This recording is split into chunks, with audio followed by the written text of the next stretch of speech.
only 18 games in. These are important wins. Just keep stacking them and take them one game at a time, and it's about the series win. They've locked up another series win. Mm-hmm. All of these things are important, and on top of that, and I could not have been more excited. We talk about the disgrace and putting us all out of our misery for the Wings. Mm-hmm. I could not have been happier than in the 8th inning, Wenceel Perez at the plate, and he goes yard because he was sent down, hit 2 home runs after he got the news that he wasn't going to be at the big club, went down and just kept working, just kept doing what he was doing, knew the opportunity would come at some point. He comes up and knocks a game winner. And this is his moment because Parker Meadows is going to be out extended time. They're not rushing Max Clark up. Mm-hmm. So here's your opportunity, man. Make the most of it. And he did. Look, I mean, these games have come down to one at bat. Yeah. And you got to have that better at bat for 2 teams that didn't come out of the gates hot, and that is both the Tigers and the Royals. And no one's going to sit there and go, oh, well, 2-1 win. Wow, that's great. No, the bats still weren't on fire. So if it's going to come down to one at bat, who's going to be the guy that steps up and does it? And how about the start by Jack Flaherty? Yeah. I mean, I think that's going overlooked so far. I mean, okay, it happened last night. I don't know how much you guys thought about the start by Jack Flaherty, but if you get 6 innings out of Jack Flaherty and he's able to go, what was the stat line for him? 6 innings, 2 hits, 7 strikeouts, 3 walks, 97 pitches. That was a quality start for him. Yeah, it's exactly what you want for him. Like, for me, the number 3 starter is where the QS really comes in, the quality start. 6 innings pitched, keep your team in 3 runs or less, right, is what the deal is with that. Mm-hmm. And he's done that the last 2 starts. He might have been 5 2/3 last week. He gave them a chance to win that game in Minnesota. They just couldn't hit. Right. Well, and it was kind of the same thing last night. He was giving them a chance. Mm-hmm. They couldn't put bat to ball. And then all of a sudden, Wenceel Perez does. Finnegan gets a win, but the bullpen did what they were supposed to do.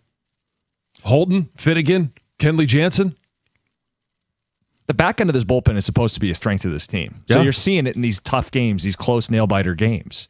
And look, the offense, 2 runs, not going to win very many baseball games, but it was enough to win last night. Yeah. Javi Baez with a creative tag. What a great slide. Needed every single run, and he's maybe one of a handful of guys that could actually pull that off, to time that up just right around the catcher. Yeah.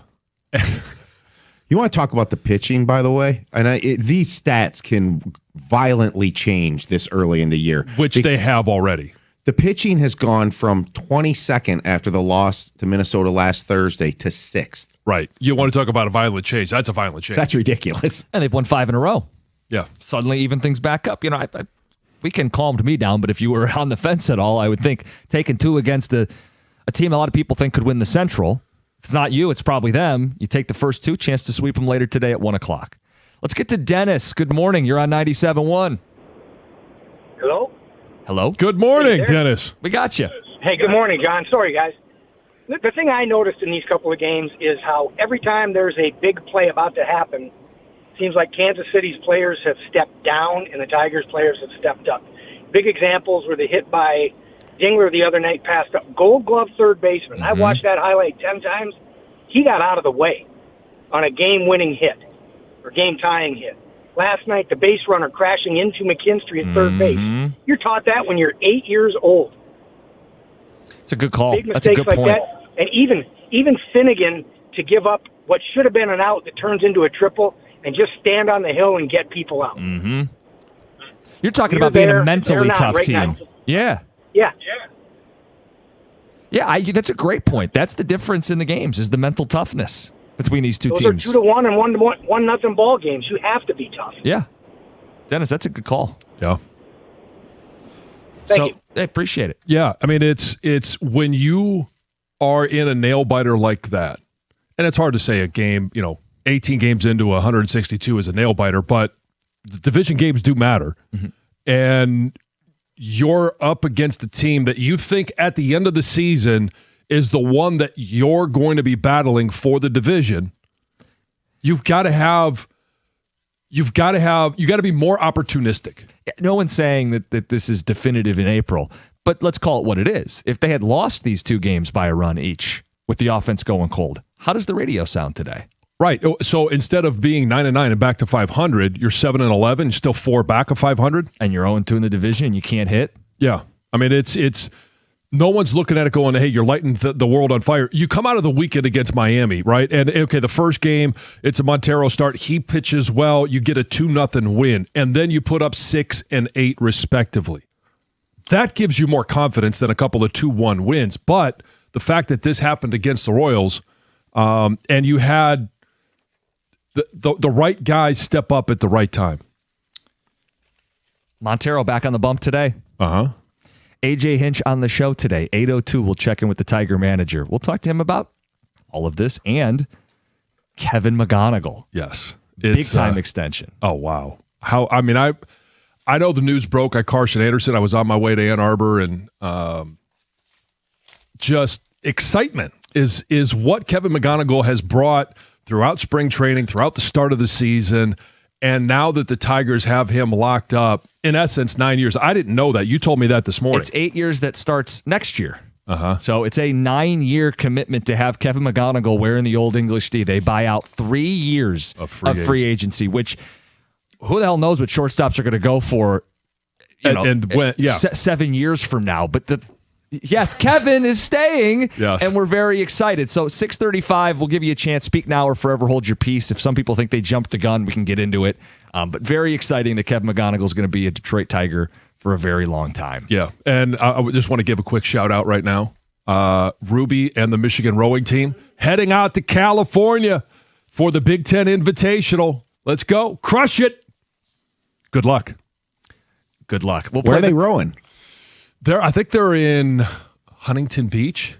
Okay. Somewhere. The Pacific Ocean's where they're rowing? No, I don't think they're in the ocean. No. Which would be awesome. Watch out for sharks. Yeah. They had a training trip down in Florida, which they're like rowing over gators. They should be rowing over sharks now. That would be amazing. Promise we'd play Poke him in the eye. Todd McClellan audio next. You're going to want to hear it. It's pretty blunt, but it's who Todd is, and it's what needed to be said after last night. It's 97.1. All right, guys, Shaner Roofing. When it's time for a new roof, windows, or siding, Shaner is the company for you. Big decisions for your home. You want a company you can actually trust. For over 30 years, Michigan homeowners have counted on Shaner Roofing, and now they're bringing that same 5-star service to windows and siding. What sets them apart?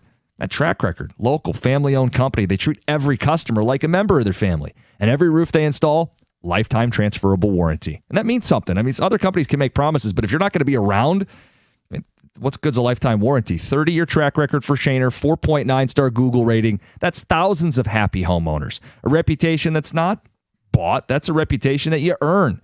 Decades of doing the job right. So, boil it down. If you're in the market for a new roof, if you need new windows, or if you need siding, get a quote from Shaner. MyMichiganRoof.com. That's MyMichiganRoof.com. Shaner Roofing, windows and siding. Michigan's name you can trust.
When it comes to an IRS collection or audit, Abraham and Rose has successfully specialized in resolving all types of tax problems for over 30 years. Their extensive experience means that when you're facing an IRS collection or audit, you can rely on their firm. Many law firms come and go, but for 30 years of experience, it's a true testament to their success. Their experienced team is ready to evaluate any underlying federal or state income taxes or payroll taxes. All you got to do is visit abrahamandrose.com or call 248-539-5040 so you never personally have to deal with the IRS.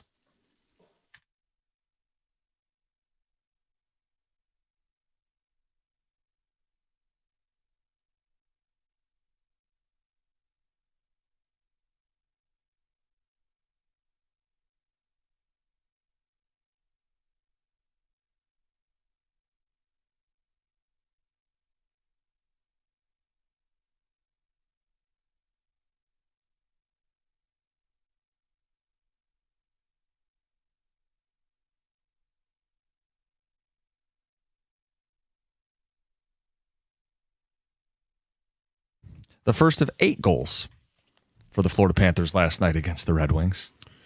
Hung their goalie out to dry, showed their ass, embarrassed themselves.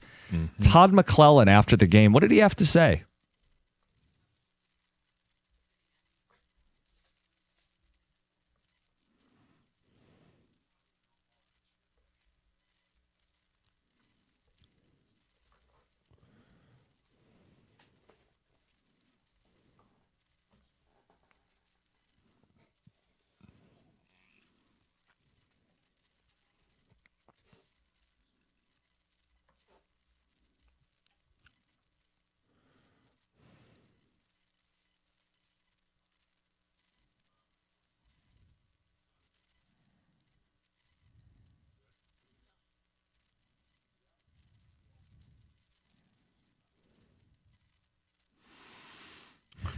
I'm glad that he didn't take the bait of, well, what went well this year?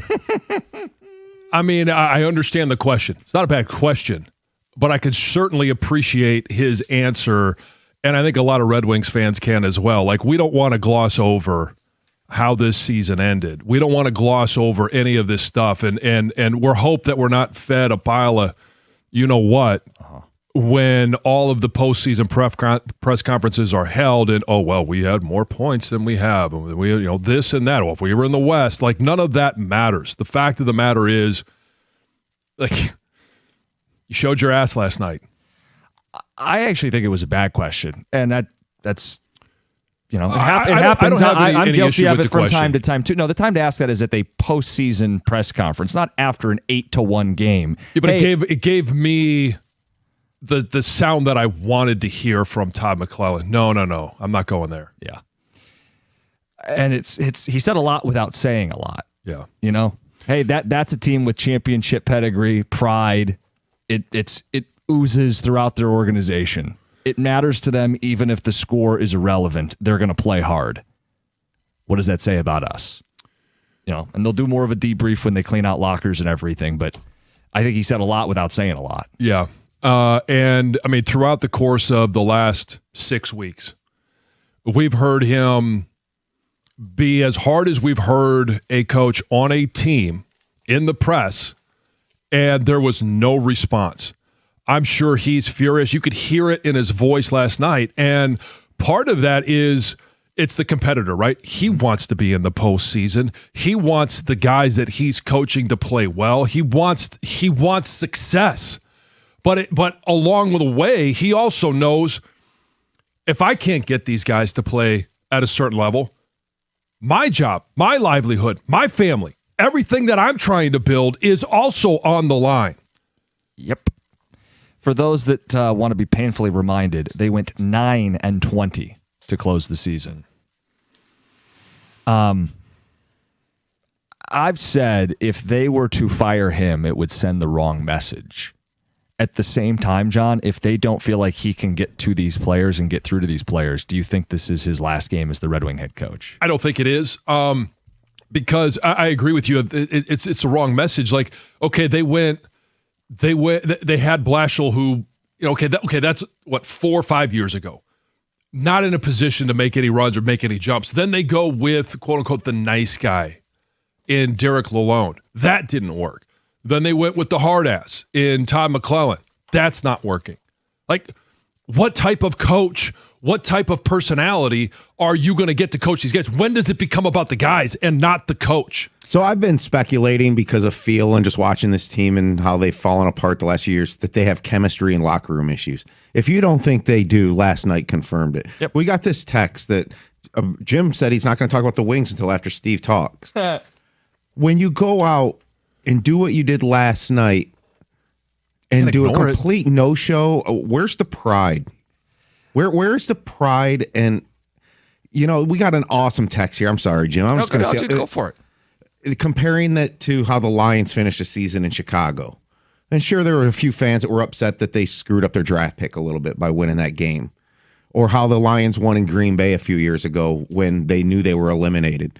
If you don't see the night and day difference, and this is from a texter, Roman, made the point. I'm stealing his thunder. That's a good point. They've got significant issues, and this thing has got to really be shaken up. Regardless of McClellan and Yzerman, this locker room needs to be rocked big time. You can't bring back 90% of this room. Well, that's a No. That's going to be misinterpreted. I'm not saying you have to remove 90%. Okay. I'm saying you can't bring back Right. all but 10% of the roster Right, and and expect only it make to be changes on the margins. That's what I'm saying. Yeah, and I don't mean you got to remove everybody but two dudes. Right. Because you just can't do that in an offseason. But you also can't just swap out one or two guys and say, we removed the culture problem, and now we're a tough, hard-nosed, mentally tough team. I've said this for a couple months now. I think their problems are as much, if not more so, about between the ears. So that requires a deeper cleansing this offseason. You know what they played like last night? They went into Tampa on Monday and played a hard-fought game. They tried to come back and win. They lost in OT. They look like they went to South Beach. Well, hit the links, boys. Your season's over. Last day of school. Yeah. Let's get to Heather with the news. Good morning, you guys. Good morning. Hey, well, the University of Michigan's president-elect Kent Severud is stepping down after being diagnosed with brain cancer. Ugh. What a devastating story. In a statement posted on the university's website, he said that he just learned of his diagnosis. He is currently receiving treatment at Michigan Medicine for this brain cancer. So it's kind of back to Square one. Got to find somebody new. Yeah. Man, what a devastating story. Let's hope that his treatment can help and be successful. yeah, without a doubt. Let's see. Oh, on Wednesday morning, I know I was woken up by the severe weather, and many Metro Detroiters were actually woken up by the emergency sirens or an alert on your phone going off of the severe weather and tornado warnings. There were strong winds that toppled trees. I mean, I've seen photos of these trees that nearly have crushed homes, but vehicles, covered driveways. There's been a lot of flooding down wires. Well, the National Weather Service has confirmed that 5 tornadoes did touch down, 2 in Saginaw County, 1 in Shiawassee County, 1 in Ann Arbor, and 1 in Lincoln Park. And they also say that they're still doing additional surveys in other counties. So there may have actually been more than that. Yeah, I mean, we all saw the pictures from Yost. I guess I showed you guys a video that Ruby sent me. Yes. And yesterday I was there. So many trees down on top of cars. Yeah. Fortunately, some of them missed houses. Yeah. Yep. But thankfully, a lot of those were, because it did happen in the middle of the night, were empty. The cars were. Thank goodness. So, hey, you know what? Property can be replaced. And injuries can heal, but I'd much rather see that than be talking about people that without a doubt, it is still a bummer. It is still a hassle, and it's going to be hard for a lot of people, especially the flooding. That's going to be devastating. But yes, the fact that people are alive is the good news. Yes, a police chase turned into an intense standoff in Dearborn earlier this month, leading to the arrest of a Metro Detroit man. So. Last Friday, authorities were trying to pull over a stolen vehicle. They'd been tracking it, attempted to pull it over, and then as soon as they did, an officer approached the window, driver took off. Well, then a police chase ensued, and this driver, Richard Smith, ended up losing control, crashed into a cement barrier, and then when officers approached, there was officers from multiple locations, from Dearborn, Melvindale. He began acting very erratically, getting in and out of the car, trying to start it, not following commands. Ultimately, he was tased and arrested. He was taken to the hospital, released back into custody. The sad news of all of this is that there was a female passenger in the vehicle as well who ended up passing away from her injuries. So it was just a very chaotic scene that took place in Dearborn.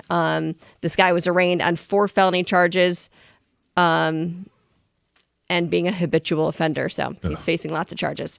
Some good news to report in the case of the teen who went missing 2 weeks ago from his Pontiac home. We talked about him yesterday. The Oakland County Sheriff said that, they'd asked the public for help, and he'd left his home on March 30th, left without a cell phone or any tractable technology. Well, he was spotted walking along Joslyn Avenue in Pontiac. Police were able to pick him up and return him home safely. So that's all the information they're releasing. They haven't said nothing about his mental state. They haven't said any of that or why he left home or what he was doing. But he is safe and he is home. So that is good. Yeah. Oh, hundreds of 7-Eleven stores are set to close across the country this year. Oh, no. Yeah. Currently, there are more than 13,000 store locations in the U.S. and Canada, but soon 645 will be closing, and they're going for the underperforming stores, or they're picking stores up as they all do, right? It was like, oh, this is our best store. Let's close that one. No, they're closing the ones that are not doing as well. And they say all the closures are set to happen before the 2026 fiscal year ends on February 28th. So, okay. Oh, that doesn't make any sense. That already happened. Well, it says all closures are set to happen before. I don't know. I'm just reading the article. Isn't that doesn't make any sense, like mid-June, or is that June? Oh, is that what it is? Is that how it works? Yeah, maybe they do that. What? But it says like it ends February 20th. Year? Maybe. February. Depends when they make their... It's happening this year, it sounds like. Wow. So, all right, then. Goodbye, I guess. Finally, I've got some great news for anyone who, has grandmas that can babysit sometimes. And sometimes you might feel bad about saying, oh, Mom, can you come over? You can share this article with them because there's a new study that says spending time with grandchildren may do more than just bring joy. It may add years to your life. In fact, a significant amount of years, 5 years to your life. So study shows older adults who play an active role in their grandchildren's lives on average live about 5 years longer. And the grandkids are also happier for it as well. So there's a lot to do. That when it feels like you're needed, you're counted on, you're part of a structure, it gives you a sense of purpose and belonging, but it also gives them some physical benefits as well because they got to keep up with those kids. So you're also old enough to have grandkids. Yes. Yeah. Mostly. I mean, you could have grandkids. I could? Sure. My kids aren't old enough to have kids. Lucy's 20. She could have a kid. Okay, yes. She could technically, John. I'm saying, she could have a kid. Not talking to you the rest of the day. You could be a grandpa. He is not ready for that. No, I know he's not, but he could be. I would be more than happy if it was the right timing and the right situation. I'm not saying that she should right now by any. I'm just saying she could. That's all I'm saying. Look, Heather said she'll throw the baby shower. That's Wow. all she's saying. Yeah, for sure. Hey, and the gender reveal. You're older than Philip Rivers, and Philip Rivers is a grandfather. Correct. Yes. He also has twice as many kids. Playing the odds. Yeah. All right, that's Heather with the news. Coming up next, Kevin McGonagal. He's going to be here for a while. Yes, Kevin! We'll talk about it next. By the way, does anybody against this? Did they jump the gun too early? I saw some of those texts yesterday. Let's put that to bed. This is a great move for the Tigers. It's 97-1.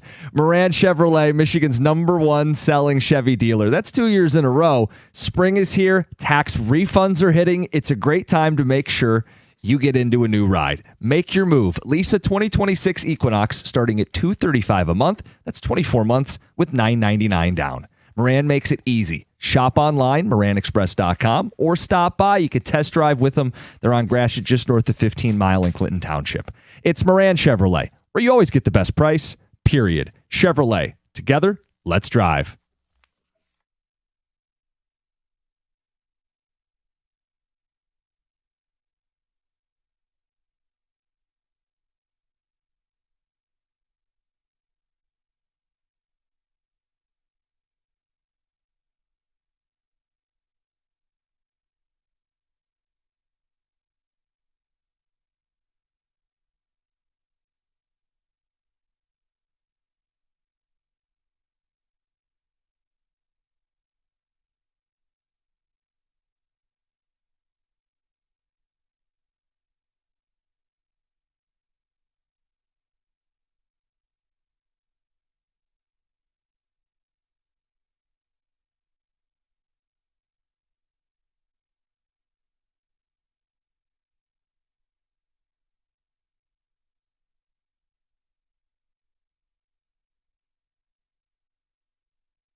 Just not going to go there.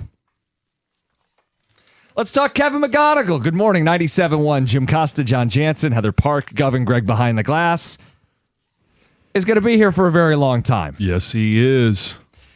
Okay, you put it well. This is an opportunity to speak now or forever hold your peace.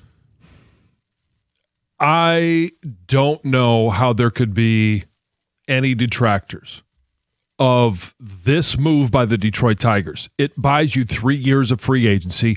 You don't have to go through arbitration. Comparable players right now, yes, with a much deeper resume and track record, are making 2 to 3 times as much. Rightfully so. They're not a rookie. They've got more than 65 at-bats in Major League Baseball. But in 5 years, 6 years, 7 years, we have no idea what the new CBA looks like after 2027. But I don't think we're going backwards at all. This, if there is some form of salary cap, I got to imagine this is going to look like an even more brilliant move by the Detroit Tigers. You use the word brilliant. I would use the word shrewd. This is a really smart move for the Detroit Tigers because Kevin McGonagal is one of these guys who has the pedigree, skipping AAA, elite prospect, remarkable start. You are going to save money doing this deal. The top shortstops today make over $30 million. The top shortstops when McGonagal would hit free agency might be in the 40s and pushing 50. So you're locking him up for his prime years, cost controlled. He's going to be a Detroit Tiger for 9 years minimum. The heart of his prime, his 20s and up till age 30. You want to face of your organization. You want to own the zone. You want to see pitches, draw walks, make hard contact. You want to have a competitor. The package is Kevin McGonagal. And you're saying we want to make sure that guy's here for his prime years. I think this is shrewd. This is I'll agree with you, brilliant move for Scott Harris. And he deserves the credit because they identified this player, they developed this player, they rewarded this player. And what is different about Kevin McGonagal than a lot of the other players that have come up and for 2, 3, 4 weeks, or even a rookie season, outperformed expectations? He's not outperformed expectations. Throughout Major League Baseball, and it's not just been, Tigers fans or those that cover the Detroit Tigers or the Mud Hens or the entire farm system, he was the number 2 prospect in all of baseball.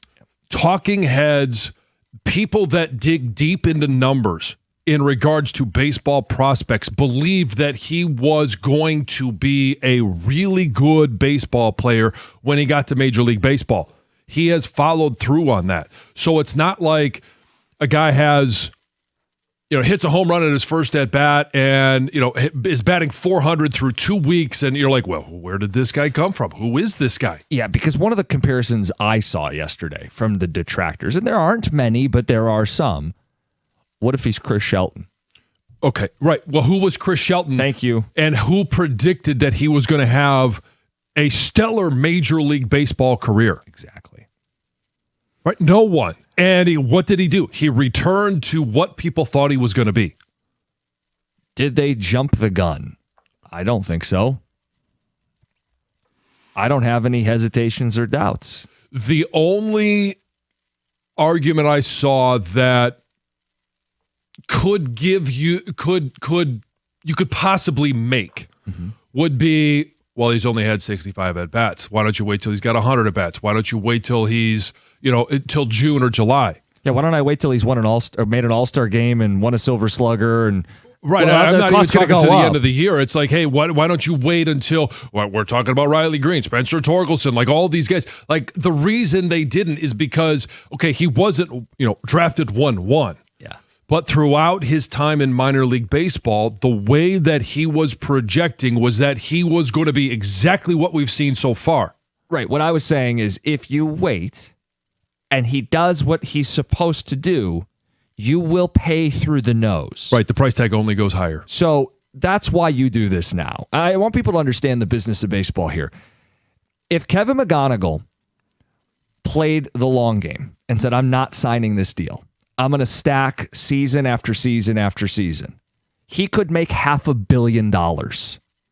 I don't say that lightly.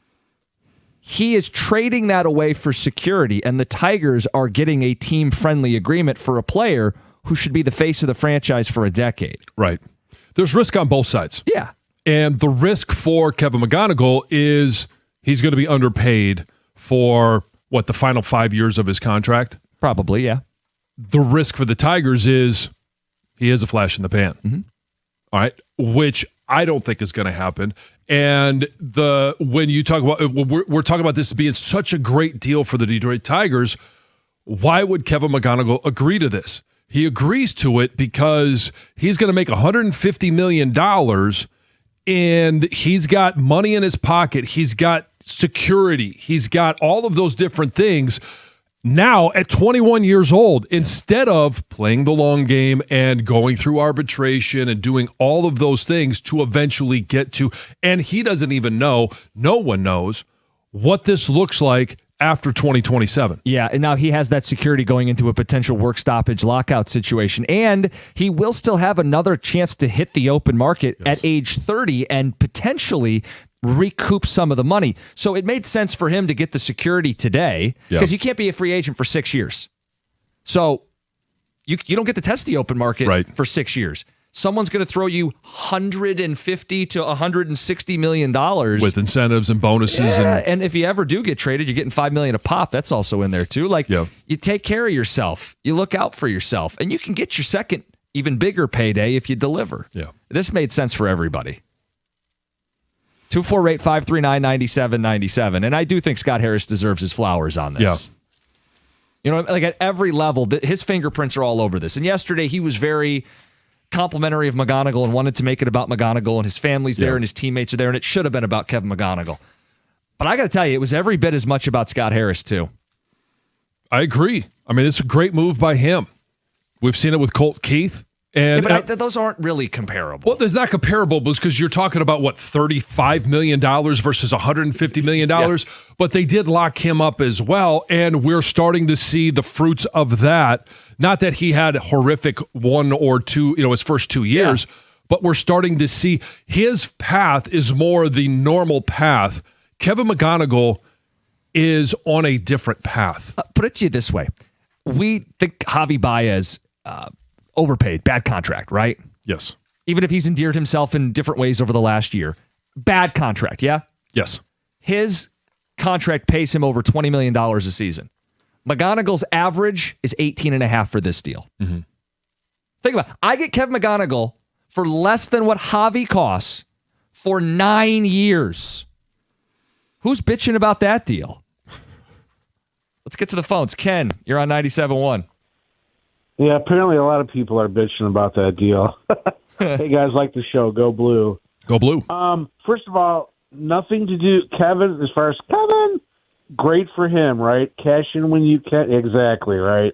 Cash in when you can. I am so happy for him. I do the same thing. This is all about Scott Harris and the Tigers. What the hell are you doing? The guy's a rookie. He's got not even 100 at-bats. And I heard the contract in a few years is going to be like $20 million a year, then like $26 million a year. I guarantee you in 4 years it's going to be Kevin who? You're never going to hear from him again. All right, Ken. Well, do me a favor. I mean, I'm sorry. Put it in your calendar, and in 4 years, I want you to call us back and let us know Kevin who. Give me a call. Give us a call at the beginning of next year. Every single year of this deal, I'd like to hear from you at the start of the season, and I don't think we're going to be saying Kevin who. So we'll make it April 16th. Ken calls in, and we do a check-in on Kevin McGonagal. Yeah, as soon as you file your taxes, give us a call. I will add it to my calendar. I love you guys. Thanks, Ken. But that's what I'm talking about. There are people who go, he's going to be flash in the pan, not even 100 at-bats. He had played 17 career baseball games, and you're giving him $150 million. Yeah, because he might be worth $500 million. Right. That's the trade-off. Well, and trust me, we're also good. Ken probably will call in because every big league player goes through slumps. Yeah. If he hits a slump, Ken's going to call in and say, Kevin who? It's 97.1. Hey, look, when you're injured, you need more than just a great lawyer. You need a great team. That's why only Feminine Law has the accident response team. They don't wait, they act. Crisis counselors help manage the trauma. Medical pros talk to your doctors, and forensic experts preserve the evidence before it disappears. David's team treats you like you matter. It's not just legal help. It is recovery in action, exactly what you need. Get David, get paid means you get more. Put the accident response team in your corner. Give them a call at 855-65-CRASH or visit them online at getdavidgetpaid.com.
All right, I got what you're doing. You're going to troll me all show with a different goal. That's 3.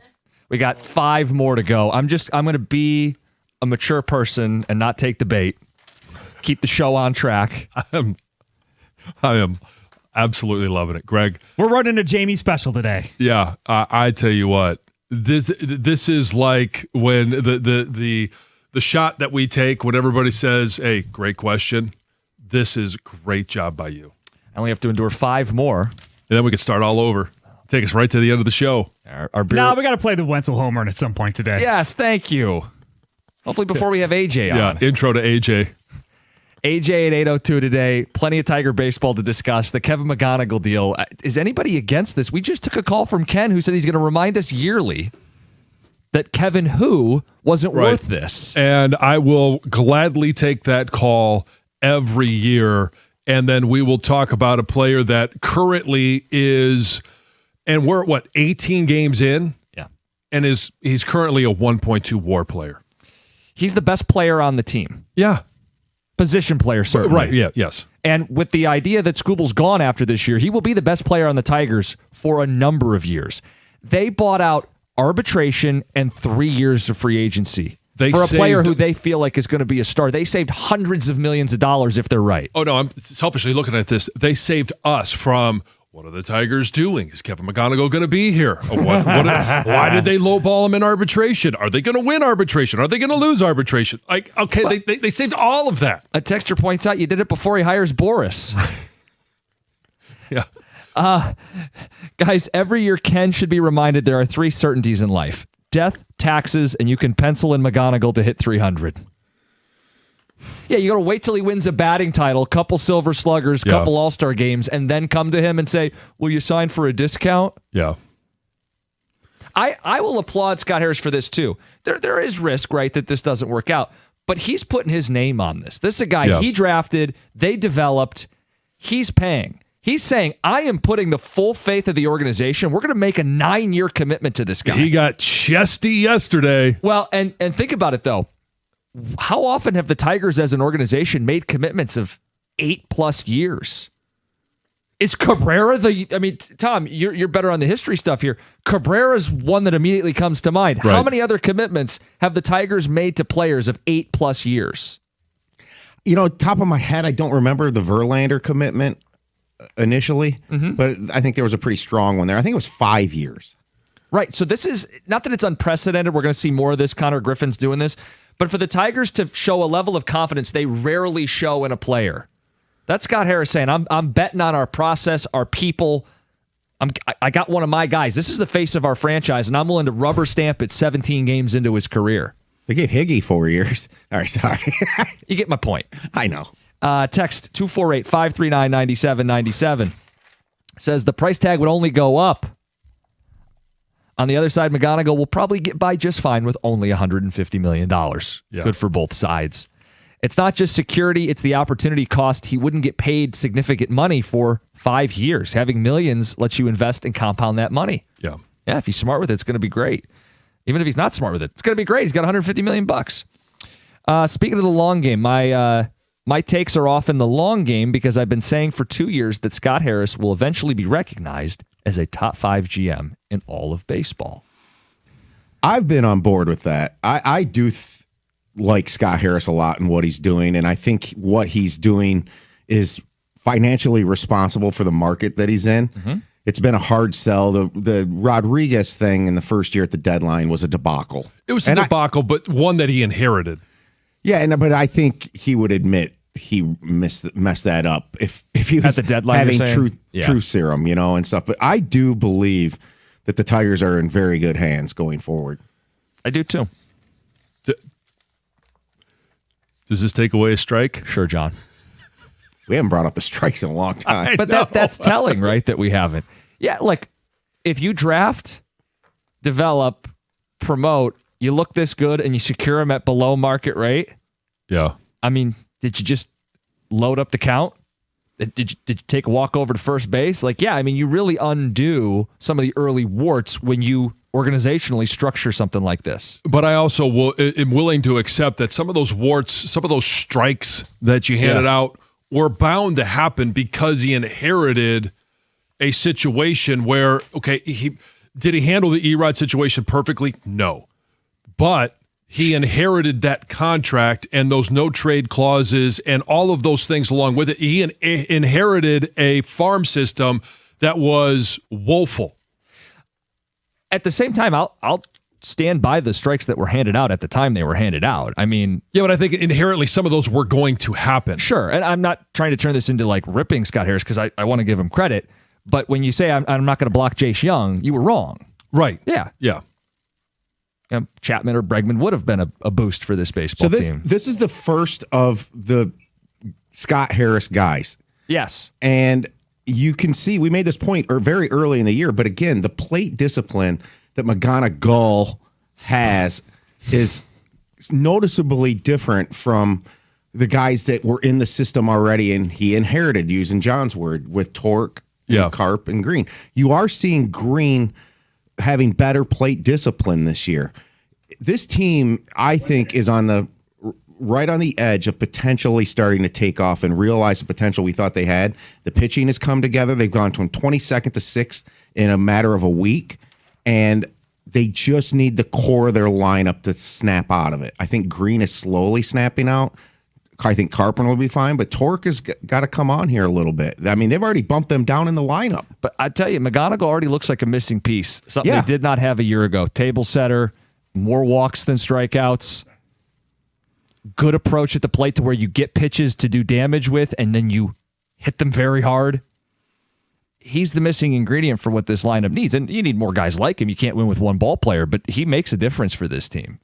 And when was Dingler drafted? I'll have to look it up. We'll get it to you after the... I was going to say... Because you wonder, could he be a guy that gets paid early? Right, yeah. Or is he a Scott Harris guy? Or was he already in the system? Next, 97.1.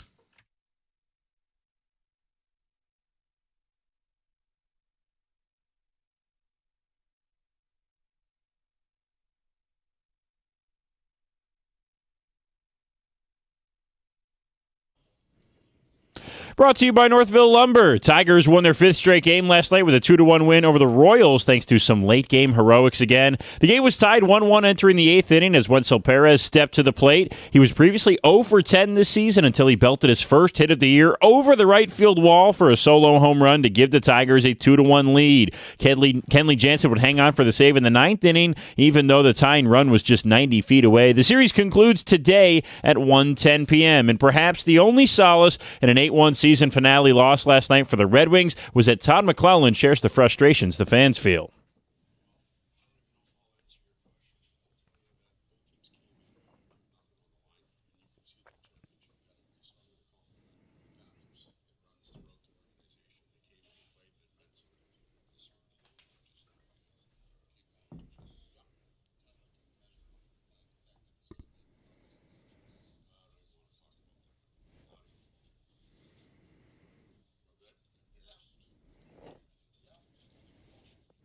That's essentially McClellan's entire post-game press conference. Pretty telling when it all fits into one update. Wings lose 20 of their last 29 games and will miss the playoffs for a 10th straight year. The Pistons will play either the Magic or Hornets in the first round after Orlando lost to Philly last night. Now Charlotte and Orlando will play for the right to the 8th seed in the East tomorrow night.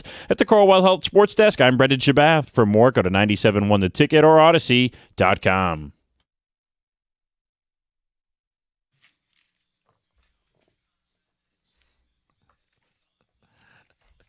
How about this text? The ABS review has removed the strikes from Scott Harris. There you go. Like that one. We're talking about Kevin McGonagal, big-time commitment. John, I think I want to stress to people that may be feeling like they jumped the gun on this. You don't make a decision like this lightly. No. You don't make an 8-year commitment. The Tigers as an organization have not done this outside of Cabrera making commitments of this length. You don't do this unless you feel like you know the person you're investing in. And they highlighted the person as much as the player yesterday at the press conference, saying, hey, we love bat-to-ball skills, and we love the mature approach well beyond his age. Thank you. Remarkable the start he's gotten off to. But they also highlighted the competitor, the person. Yeah. They just kept coming back to it, and they've watched him blossom in their organization. So if they're willing to make this commitment, I applaud them because they're likely doing it saving money. Think about it. You're spending $150 million and you're saving money because of the player you believe he's going to be. And also, like, people, I think, sometimes don't look at the small things. First off, his plate discipline is ridiculous, and there's no reason that should ever change. The only way that changes is if MLB figures out that he has a sucker pitch. You know? That's something that he bites on and starts creating a bad habit. Right. Yeah, the hobby pitch. Yeah. His bat speed is unbelievable if you watch it. It's ridiculous how quick he gets into the strike zone. Your thing on Dylan Dingler, he was drafted in the previous regime. Right, yeah. Thanks, Al. But are they going to try to get in the habit of doing like what the Braves did, where they try to lock guys up multiple years out? Dingler's a guy you would start to look to, right? You would think they would. I mean, Gold Glover. Yeah, with what he did last year in his rookie season. And you have a catcher that is a Gold Glove catcher. You have a catcher that is contributing more on the offensive side of things as well. That's not what you're expecting. It's a bonus to have him hitting the way that he is. Yeah. I would think that one would be one that you'd want to take a look at. Mm-hmm. Anybody else that you're looking to jump the gun on? Well, let's see how Max Clark does down in, AAA. But guys like Torque and Green, like too inconsistent, want to make sure they get on. Well, the Green is interesting, and I know that's where you were trying to get me to go. I wanted you to go there first. I'm not doing anything. What are you talking about? I don't think there's anybody that's sitting there clamoring for Torque. No. But Riley Green, 2-time All-Star. And he's got some things that he's done throughout the course of his career where you're like, could he be one of the quote-unquote core guys continuing to move forward? And we saw the contract for Cole Keith. We talked about that. We saw now with Kevin McGonagal. Why is it that Riley Green, 2-time All-Star, leader on this team? Well, you know the answer. Because he just strikes out too much? Yeah, I mean, his approach at the plate is the opposite of Kevin McGonagal. They want to reward guys who own the zone. And for the record, I think Riley is taking too much heat from the fans to start this season. Right. Because of the carryover from last season. If you look, he's not chasing. He's walking more, swinging less. His OPS isn't up to 800 yet, but it's been at 800 the last 3 years. Yeah. If he strikes out less, but gives you the same amount of power, and I'm multi All-Star and Silver Slugger, the way fans treat him, you'd think he's like Brendan Bosch. Right. A bum. He's not a bum. But I'm also not sitting here saying you need to redo Riley Green. I didn't say that either. That's not what I'm saying at all. I'm just saying from the Tigers' perspective or from Riley Green's perspective, he's looking at going, hey, I'm a 2-time All-Star. And, you're rewarding these guys. What about me? Right. So I think it is interesting that we haven't heard anything about them. There's no whispers about that even being a possibility. Well, I think if you do these kind of deals, you do them very early in a guy's career because that you're buying out arbitration and free agent years. Once guys get closer to free agency, they're less likely to do these deals too. Correct. Yeah. I mean, there's something on both sides. This deal isn't going to happen for the Rileys and the Torques. They're kind of in that middle point of team control. Right. They're also kind of in a point where they need to stabilize the good and limit some of the bad. And I think Riley, look, he's got to do it over the course of the season, but is profiling to eliminate a lot of the bad from last year. He's profiling more like 24 than he was in 25. So I don't know if he's ever going to have the same jump. I mean, he runs kind of awkwardly, but yeah, a couple years ago, he's a 5-WAR player. Mm-hmm. If he could be more of that than last year's 200 strikeout player, that's a guy that is here long term. See, I think Green takes way too many harsh bullets from fans. He is a 2-time All-Star. He had the strikeout problem last year. I get it. And the way he played towards the end of the year, I get it, criticism. But there is definitely a tone from some fans that I don't see much towards what are deemed your better players. I think Riley Green, I know cross-referencing sports is a tough thing to do sometimes. I think Riley Green's done a hell of a lot more than Mo Sider. I just do. And people praise Sider, and he's the best player on their team and all this stuff. But for me, I feel like there's a venom towards Riley Green that isn't deserved. There can be criticism. I think you can make that point without the Sider comp because I'd rather have Sider in this city than Riley. But I get your point. There's too much venom towards Riley for a guy who does bring a lot more than people give him credit for. See, I think, not to get off track here with the Sider thing, I think sometimes you better be careful about the best player on bad teams than in endorsing the talents of a guy. Right. There's many a time I've seen Sider not skate and chase down somebody and give up like a lot of the other players too. I know I'm getting us off track here, but no, I think in general, I think Green is overly criticized a little bit. Well, I'll give you an example. Yesterday, we had that draft of Detroit athletes, and Green wasn't taken. Yeah. Which, okay. But the response from people wasn't, how did you guys leave this? It was good. Good you didn't draft him. Right. No, one of the comments was, thank God you guys left that loser Riley Green off. And I'm like, I considered him late, you know? Well, we mentioned him as we got to the final round of 4 rounds, you know?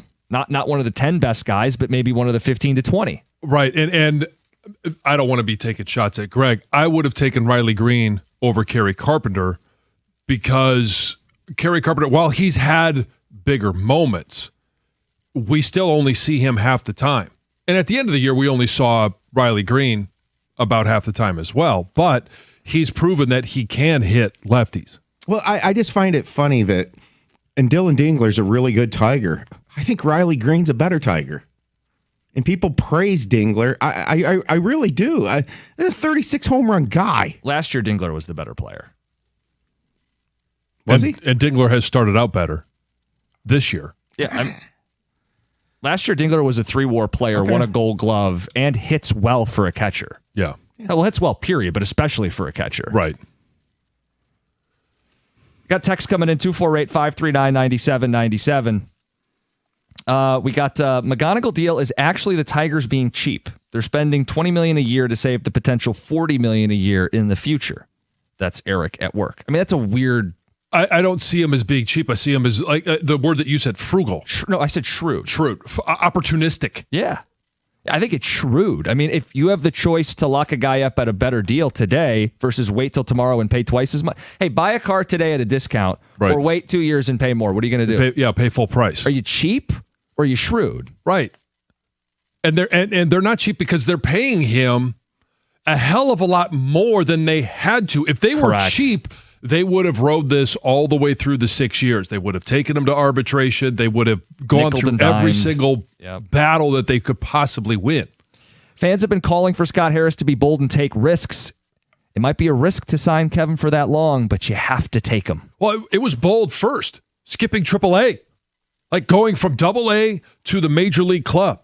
And what did we talk about? A lot of those players, the hit rate on a guy that skips AAA is much higher than somebody that goes the normal path. I do think that fans go to this notion of we want our GM to take risks, and I don't think they really do. I think they want their GM to be right.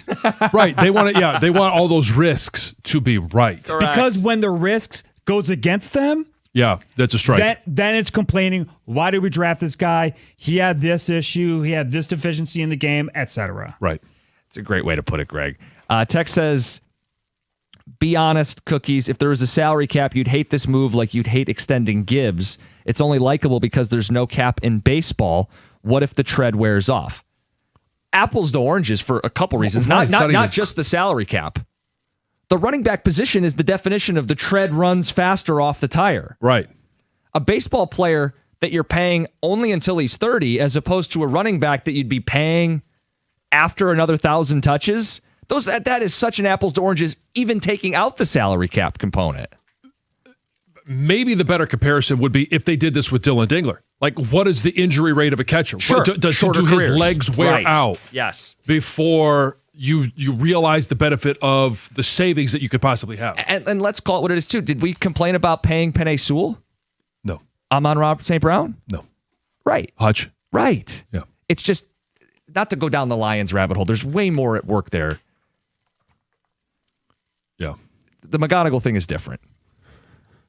248-539-9797. AJ Hinch is going to join us at 8:02 this morning. We got the 2 Grand Slam at 7:25. Uh-huh. I had Brendan play at pre-show. I was disappointed in him. Oh, yeah. Well, I think you'll do better than Brendan, whoever the contestant ends up being. Great kid, but come on. Depends on the day. Yeah. Well, it all goes back to his education.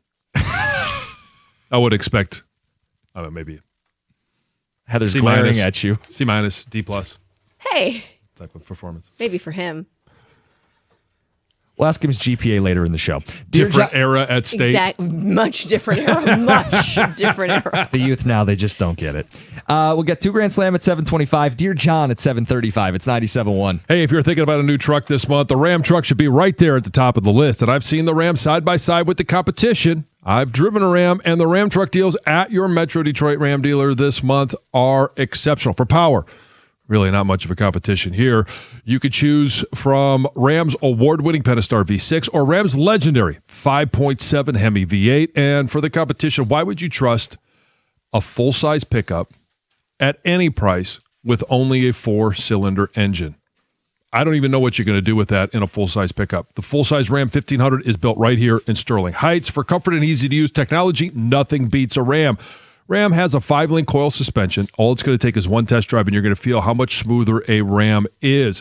Right now, lease payments on a new Ram truck are phenomenal. So are their financing offers for well-qualified buyers.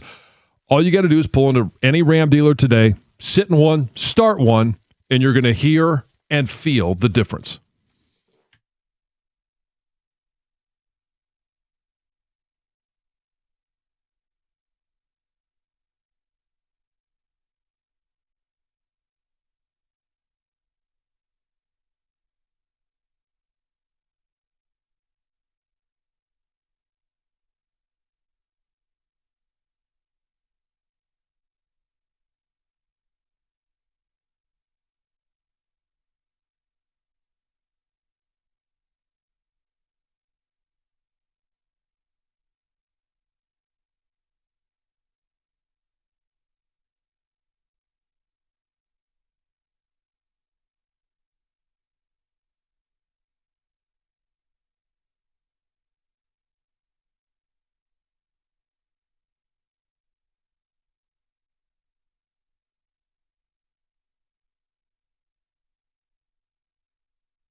Before we give away some money, Heather with the news. All right, this news is brought to you by Gardner White. Well, Governor Whitmer has declared a state of emergency in 32 additional counties as severe weather just continues to bring flooding, rising water levels, straight line winds, tornado damage across the state.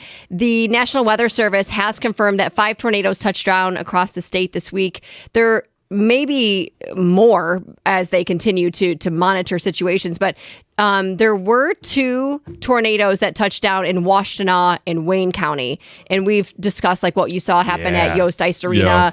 Yeah. I mean, we've seen all the images, right? There's been schools damaged, destruction to roofs, trees knocked down, cars, and the flooding. And then I found this article, and it kind of talks about why Michigan is seeing so many tornadoes so early, because it's technically early in the season. Now, I'm going to be doing a lot of reading because talking about weather is not my forte here. But see if I come up with a question that you have to answer. Meteorologists say that it all comes down to basically a perfect storm of spring weather ingredients showing up sooner than usual. So first, you've got this warm, moist air that's kind of pushing north into the Midwest. And at the same time, we've got the lingering cold air that's still hanging around, creating what they say is this sharp clash that is exactly what fuels these severe storms. And then there's another key factor, these strong wind shear, meaning that winds changing speed and direction with height, which helps storms start rotating and actually form tornadoes. And I mean, there's more too. We're also getting hit by repeated storm systems, which are like the fronts are stalling in the region, pulling in more moisture, keeping the atmosphere unstable, ready to produce storms. So it's we just got the perfect storm of this weather and the clash of these fronts that is creating these early tornadoes. It's that stony air. It's just lingering around. Yeah, right. Exactly. The University of Michigan's president-elect, Kent Severud, is stepping down because he's just been diagnosed with brain cancer. It's such a sad story. He released a statement on the university website saying that he just learned of the diagnosis, wasn't feeling well, sought care, and wow, what a thing to find out. So he is currently receiving treatment at Michigan Medicine. And for now, the current interim president, Domenico Grasso, will continue in his position. Role, exactly. So now they are going to have to begin the search for a new president. Obviously secondary to making sure he's of course, on the mend. But yes. Listen to this. A terrifying moment took place in Bloomfield Township after the ground literally gave way beneath a car. A sinkhole just suddenly opened up in a residential driveway, right? This was Wednesday morning, swallowing a vehicle with a teenager inside at the time. Happened right around 8 a.m. The teen was getting ready to go to school, and a neighbor says the car just dropped into the ground without warning. It's so bizarre. So emergency crews were called quickly. A wrecker team had to lift the car nearly 10 feet out of this hole. So the car fell 10 feet? Just sank right down. Is the teen okay? It sounds like it. There's not no official details have been released, but it says that the teen appears to be okay. You can mention that phone call. Yeah, Dad, I wrecked the car. Oh, really? What'd you do? Well, in our driveway, a 10-foot deep sinkhole opened up and swallowed me. Yeah, classic. What? That's crazy. It wasn't. I swear it wasn't my fault. Likely excuse, son. Pretty wild. So that's crazy. Yeah. Let's see. Farmington Hills police are hoping the public can help find or identify a hit-and-run driver involved in a crash that left a pedestrian in critical condition last Friday. So according to police, the crash happened just before 9:30 p.m. on April 10th. This was along 8 Mile west of Middle Belt, and police said the pedestrian was attempting to cross 8 Mile when they were struck by an SUV. That driver stopped immediately, called 911, remained at the scene, did everything you're supposed to do. The victim was taken to the hospital in critical condition, but what happened is that after the first crash, another vehicle was involved. A second vehicle, described as a white sedan with a black front bumper, struck the pedestrian after he was already lying on the ground, involved in the first crash. And that driver did not stop at the scene, fled, and now police obviously want to identify that person. So if you can recognize the vehicle or you know what happened, give them a call. And hey, give us a call to play the $2 Grand Slam, 248-539-9797. Your chance to win $2,000. So Time Magazine just released their list of the 100 most influential people of 2026. Oh. And it's the usual mix of the political figures, the world leaders, the business people, the scientists, the activists, the entertainers.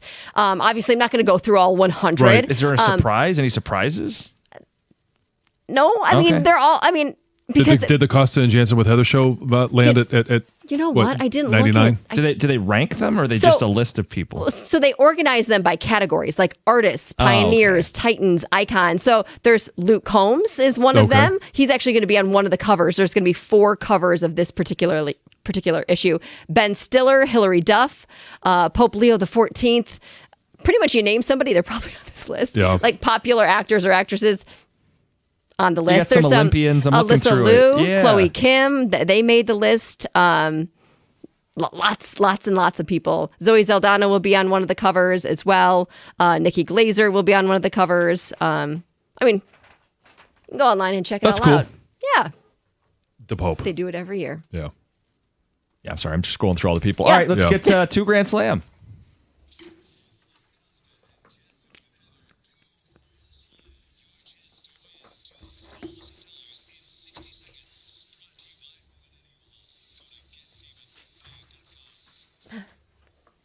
All right, I'm over here still smashing ants. Are they still here? Yeah, you know what? The pest people. You know are what here. gets me is when you can feel its little body in the tissue. That I just like. Oh, I feel so bad. It's like the mayflies. When you pinch them, they pop. Oh, they do? Oh, yeah. Oh yeah. I've never done that. Can't even hear it. I'm not going to call the place out, but we did have pest people in here. Did they not? Exactly. I was just going to say that. We did. Anyway, let's give away some money, you guys. The rules of the game are super simple. 60 seconds, 10 questions, $25 for each question answered correctly. Sounds easy. It's not always. Jody. Jody in Lansing. Good morning. You're on 97.1. Good morning, gentlemen and ladies. Good morning. Good morning. How you doing this morning? I'm not too bad. Well, hopefully your morning's going to get even better in just a few minutes here. So you know the rules. Yeah, let's hope so. Yeah, you're welcome to say pass if you don't know one, and hopefully if there's time, we'll get back to it. But your time is going to start right now. Who was the Detroit Tigers starting pitcher last night? Oh, shoot. Pass. Tyleek Williams played at this college. Ohio State. This singer had the 2017 hit That's What I Like. Bruno Mars. This team has the 2nd overall pick in the 2026 NFL Draft. Jet. Who played Walt Kowalski in the 2008 movie Gran Torino? Pass. Salvador Perez plays for this MLB team. Seahawks. Royals. Malik Willis plays for this NFL team. Dolphins. What is the capital of Poland? Warsaw. This team won the NHL's Atlantic Division this season. The Devils. Who is the head coach? Okay. I got you with 5. 5? Yeah. Terrible. It's not terrible. Don't be hard on yourself. It's average. Yeah. Yeah. Yeah, Jody, Seahawks hey, thanks for was calling missed, in. but You're you're doing average. I mean, it could be worse. I think we heard that from a lady earlier this week. You're average. Diana Rossini. Yeah. Yes, I know where you're going. Let's open Heather would fill in the blank. Jody, thank you very much for playing. Stay on the line. We're going to go through these. We'll make sure you get paid. 2 Grand Slam on Thursdays, brought to you by Feminine Law. Get David and get paid.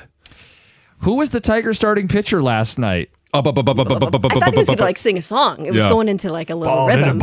Yeah. Nope. Got Kid Rock to start the show. Kind of was. Do we have Stoney? Oh, that can we? He's trying a side by side. So we're gonna have to edit the guy we just had into that too. Yeah. But you made the point.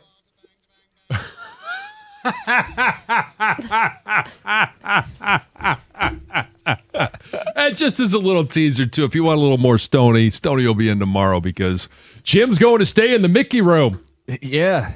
If it's available, or the Harry Minions Potter. room, or the We can Star ask Wars Stoney room. about the Wutu Clang being in the Rock and Roll Hall of Fame. So Jack Flaherty. And you made the point, underrated the night he pitched last night. Oh, yeah. 6 innings. Apparently underrated enough that you didn't know who he was. Yes. Tyleek Williams played at Ohio State. Bruno Mars. Whoa. You have to say it right. The Ohio State. I didn't think you'd be a stickler for that. Oh, well, yeah, I mean, I don't want you to get hit with those trademark issues. Oh, okay. The singer that had the 2017 hit, That's What I Like, Bruno Mars. Second overall pick in the NFL draft a week from today. The New York Football Jets. Walt Kowalski in the 2008 movie Gran Torino. Clint Eastwood, one of his great performances. He was really good. I haven't seen the movie, but I kind of know that's the only one you'd pick out of that movie. Yeah, come on. It's a Clint Eastwood deal. Salvador Perez plays for this team. It's not the Seahawks. No. Seawolves. Erie Seawolves? Yeah. Also not right. No. And, I mean, a lot of times when we ask these questions, right, we ask questions about teams in town. Yeah. The Kansas City Royals. He corrected himself. Yeah, we don't get two guesses. I know he doesn't. He doesn't get it right, but he realized his mistake. Malik Willis plays for the Dolphins, the capital of Poland. John, you love your Warsaw. capitals. Yeah. Yep. And the Devils didn't win the Atlantic Division. The Devils didn't make the playoffs. No. The Atlantic Division winner was one of the great stories in hockey this year. The Sabres. Past the Wings. Snapped a very long playoff drought. Advice to two Grand Slam contestants, don't be emotional. You got to be grounded. He was emotional and kind of like our guy we had to dump a couple weeks ago. Same thing. Well, he said, oh, shoot, so we didn't have to dump him. Appreciate that. But you do get flustered, especially if the first question you don't get and you're, oh boy, I don't know what to do. And it kind of felt and then like he carries on. he thought he knew that one, but then he just couldn't pull the name. So you got to pass quicker. Mm-hmm.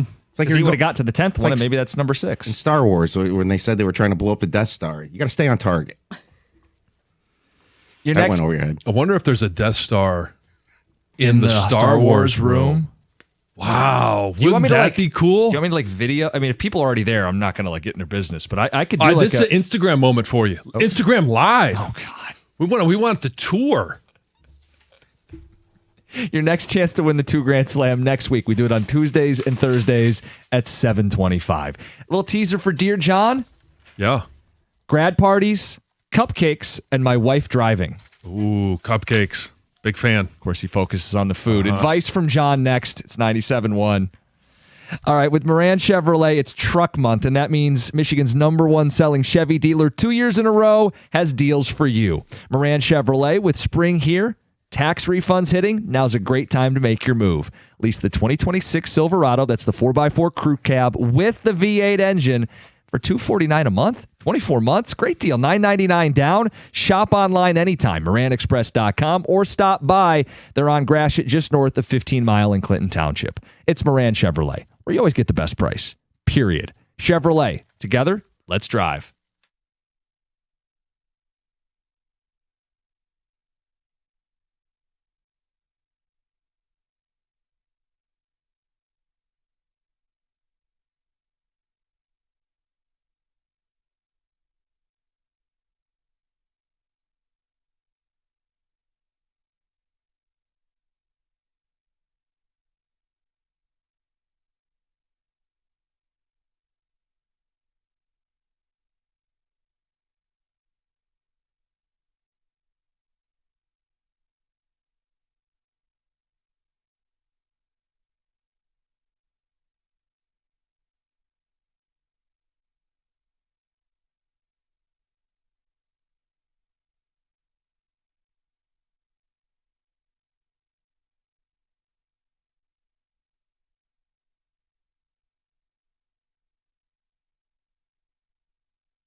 Questions. John's got answers. You send them in, dearjohnjansen@gmail.com. Got grad parties, cupcakes, and my wife driving. All right.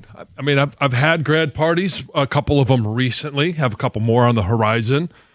Cupcakes, I think I might call myself an expert on that. And my wife driving, no, I don't know if there's anybody an expert on that. But I can confirm, Heather, Colin didn't write the last one. No, he didn't, but he could have. Maybe, somewhat. We'll get there. We'll get there. Grad party. Dear John, a distant relative has hit me up for a graduation party for his college daughter. Doesn't this stop in high school? When I graduated college, we went to a dinner with my parents. They paid for college and the dinner.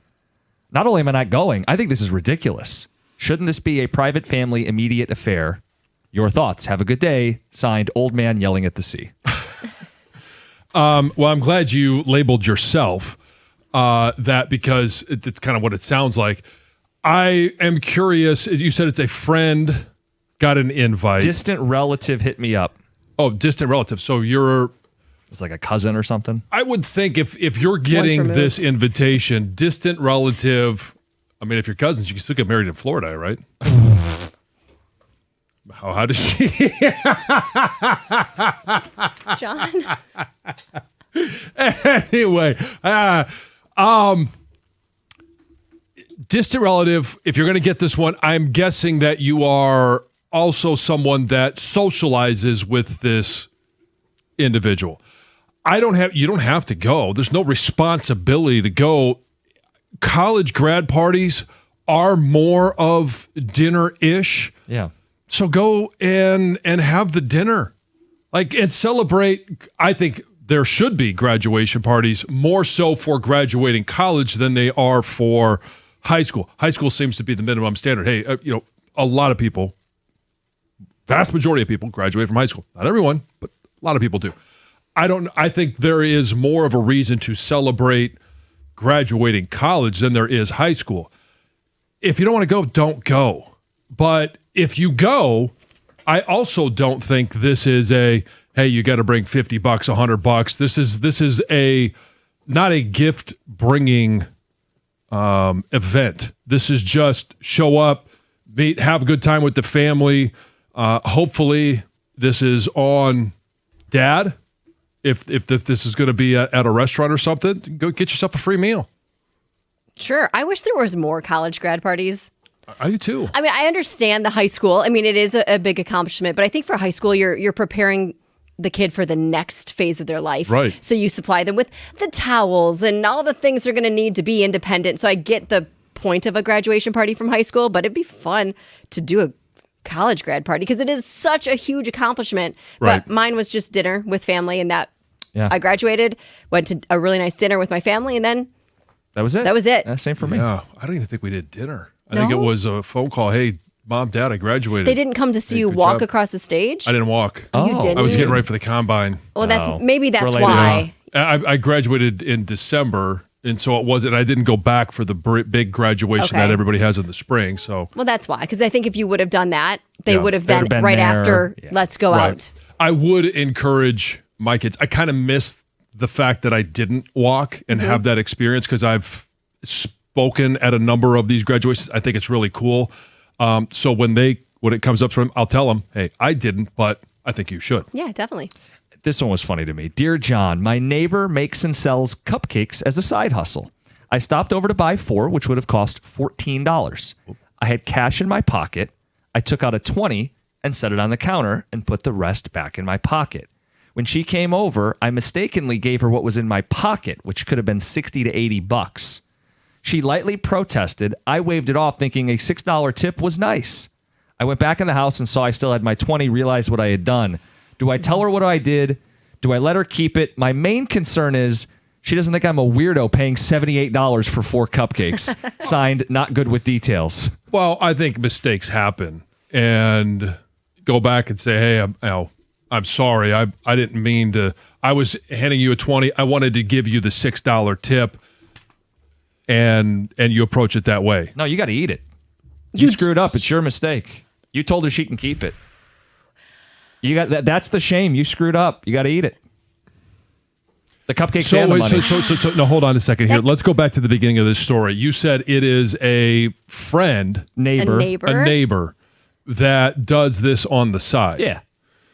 I think you just go and say, hey, I made a mistake. Sorry. Money's tight. And I didn't mean to give you $80. I meant to give you 20. Yeah, like I'm a little embarrassed by this. But I think with how expensive everything is now, $60? You want that back in your pocket. You made a mistake. Transaction's over. You can't go back to the store and say, I didn't mean to give you as much as I did. It's different when it's a neighbor and it wasn't. I think you can be nice about it and handle it properly and say, I'm so embarrassed. Something happened. On the flip side, and I know what you're going to say, if I accidentally, hey, leave the money on the counter, I'll get it when I come back, and you left $6 instead of the 14, thinking that you were paying full price, and they accepted the money, they just threw it in the cash register. I would go back and say, hey, I apologize. I didn't mean to give you the $8. They may even say, well, I didn't even notice. Yeah. And then you give them the rest. What's good on one side has to also be good on the other. Last one. Wife driving. Dear John, I love my wife. We've been married for 19 years, but every time we're in the car together, she's the worst backseat driver in the world. She's always telling me where to turn, which exit to use, when to stop, when the light turns green, I'm going too fast, too slow, which toll booth to use, even where to park. It has gotten to the point where I make myself more nervous just trying to not screw up. Sometimes I just let her drive so I can ride in peace. What do you think? That's the answer. That's the answer. Now, but it doesn't go the opposite way. Like, I can't tell my wife it's green. Hey, you shouldn't be looking at your phone. Hey, there's a car in your blind spot. And so my wife sometimes will send me these TikTok videos of people that over-exaggerate these things because she knows it's what she does. And I mean, we get into this all the time. And parking to me is the biggest issue. I am, as we have covered on the show multiple times, when I go into a parking lot, I don't mind walking. And she doesn't either. It's not the location, but I want to back into a spot. And every time I do that, she's like, what are you doing? I'm like, well, it's scientifically proven. This is the safest way to park because when you pull out, you're pulling straight ahead, right? You don't have to worry about people coming from all the directions. You can see everything.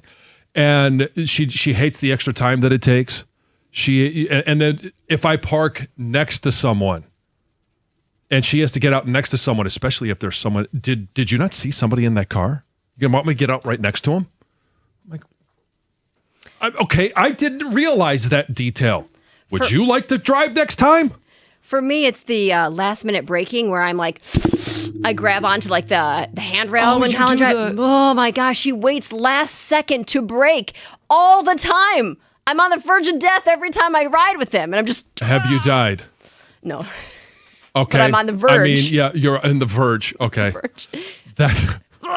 Yes. He hates it. He hates and that. God forbid I go through a yellow light. He hates it. I don't actually say anything. It's more of it's the gasping. Yeah. Like, ah! Well, and here's the funny part exactly. is Teddy has now picked up on it. So my parents were in the car. We're going somewhere. We're going to the post office, right? I'm driving. Teddy's in the back seat. My mom and dad are in there. And I go through a yellow light. And all of a sudden I hear from the back seat, Teddy, what are you doing? What? Are you really becoming your mother? Yeah. You tell her that? No. That was a little joke that stayed in the car. So your solution to this guy, right? Your solution to this guy is just let her drive. Yeah. I'm fine with my wife. I would prefer to drive, but I don't want to listen to it. Look, some things are worth fighting about. Like, you cannot be doing this repeatedly. Too fast, too slow, in their ear, toll booth, parking. Like, you do have to confront your partner on this. That is not normal behavior. Well, that's all you got to do is just say, hey, you got to tone it down a little bit. Let me drive. It's going to be okay. Okay, I'm telling you, those conversations happen. Doesn't change. Doesn't change. What are you doing? You're tailgating. Do you not notice you're tailgating? No, I'm driving the speed of traffic. Because if I don't stay close to him, somebody's got to cut me off. Take my spot. It is a race. Did you know that? It's Dear John. Send him in, dearjohnjansen@gmail.com. That's JON, dearjohnjansen@gmail.com. It's 97.1. Hey, the rain will eventually stop. The sun will come out, and your grass is going to start to green up. In fact, my wife just sent me a picture yesterday of how green everything is becoming around our house. And one of those great things is our lawn. And the reason it's so green, the reason we don't have weeds, we don't have to worry about crabgrass, is because Natural Way Lawn and Tree Service has been treating our lawn, our current lawn, for now 2 years, but they've been working on our home for about 6 years now. Natural Way Lawn and Tree Service. Get green. Stay green with Natural Way. The phone number, 888-GET-GREEN, on the web at naturalwaylawn.com. Early treatment is the key. You don't want to have crabgrass. You've got to take care of it now. Sometimes when you see some of these problems, they can mitigate it, but they can't get rid of it. Early treatment right now, especially for crabgrass, you got to take care of it. You don't like dandelions? They take care of it. Any other issues you have with your lawn, they just take care of it. Tired of fighting weeds and watching grass thin every summer? Call Natural Way Lawn and Tree Service at 888-GET-GREEN or on the web at naturalwaylawn.com.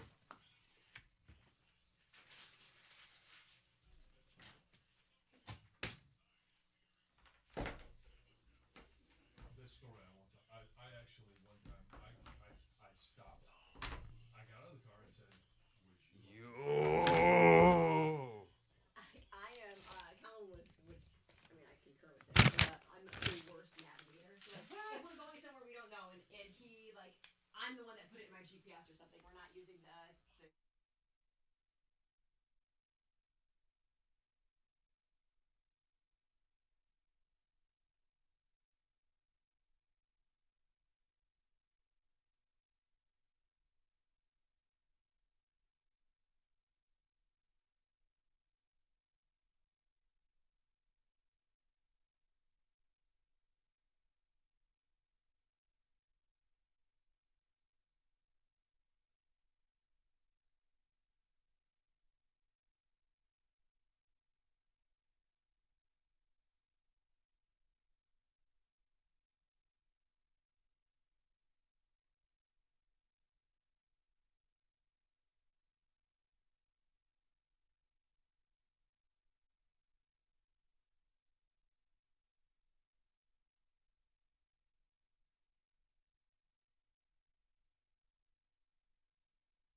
There's 4 of them.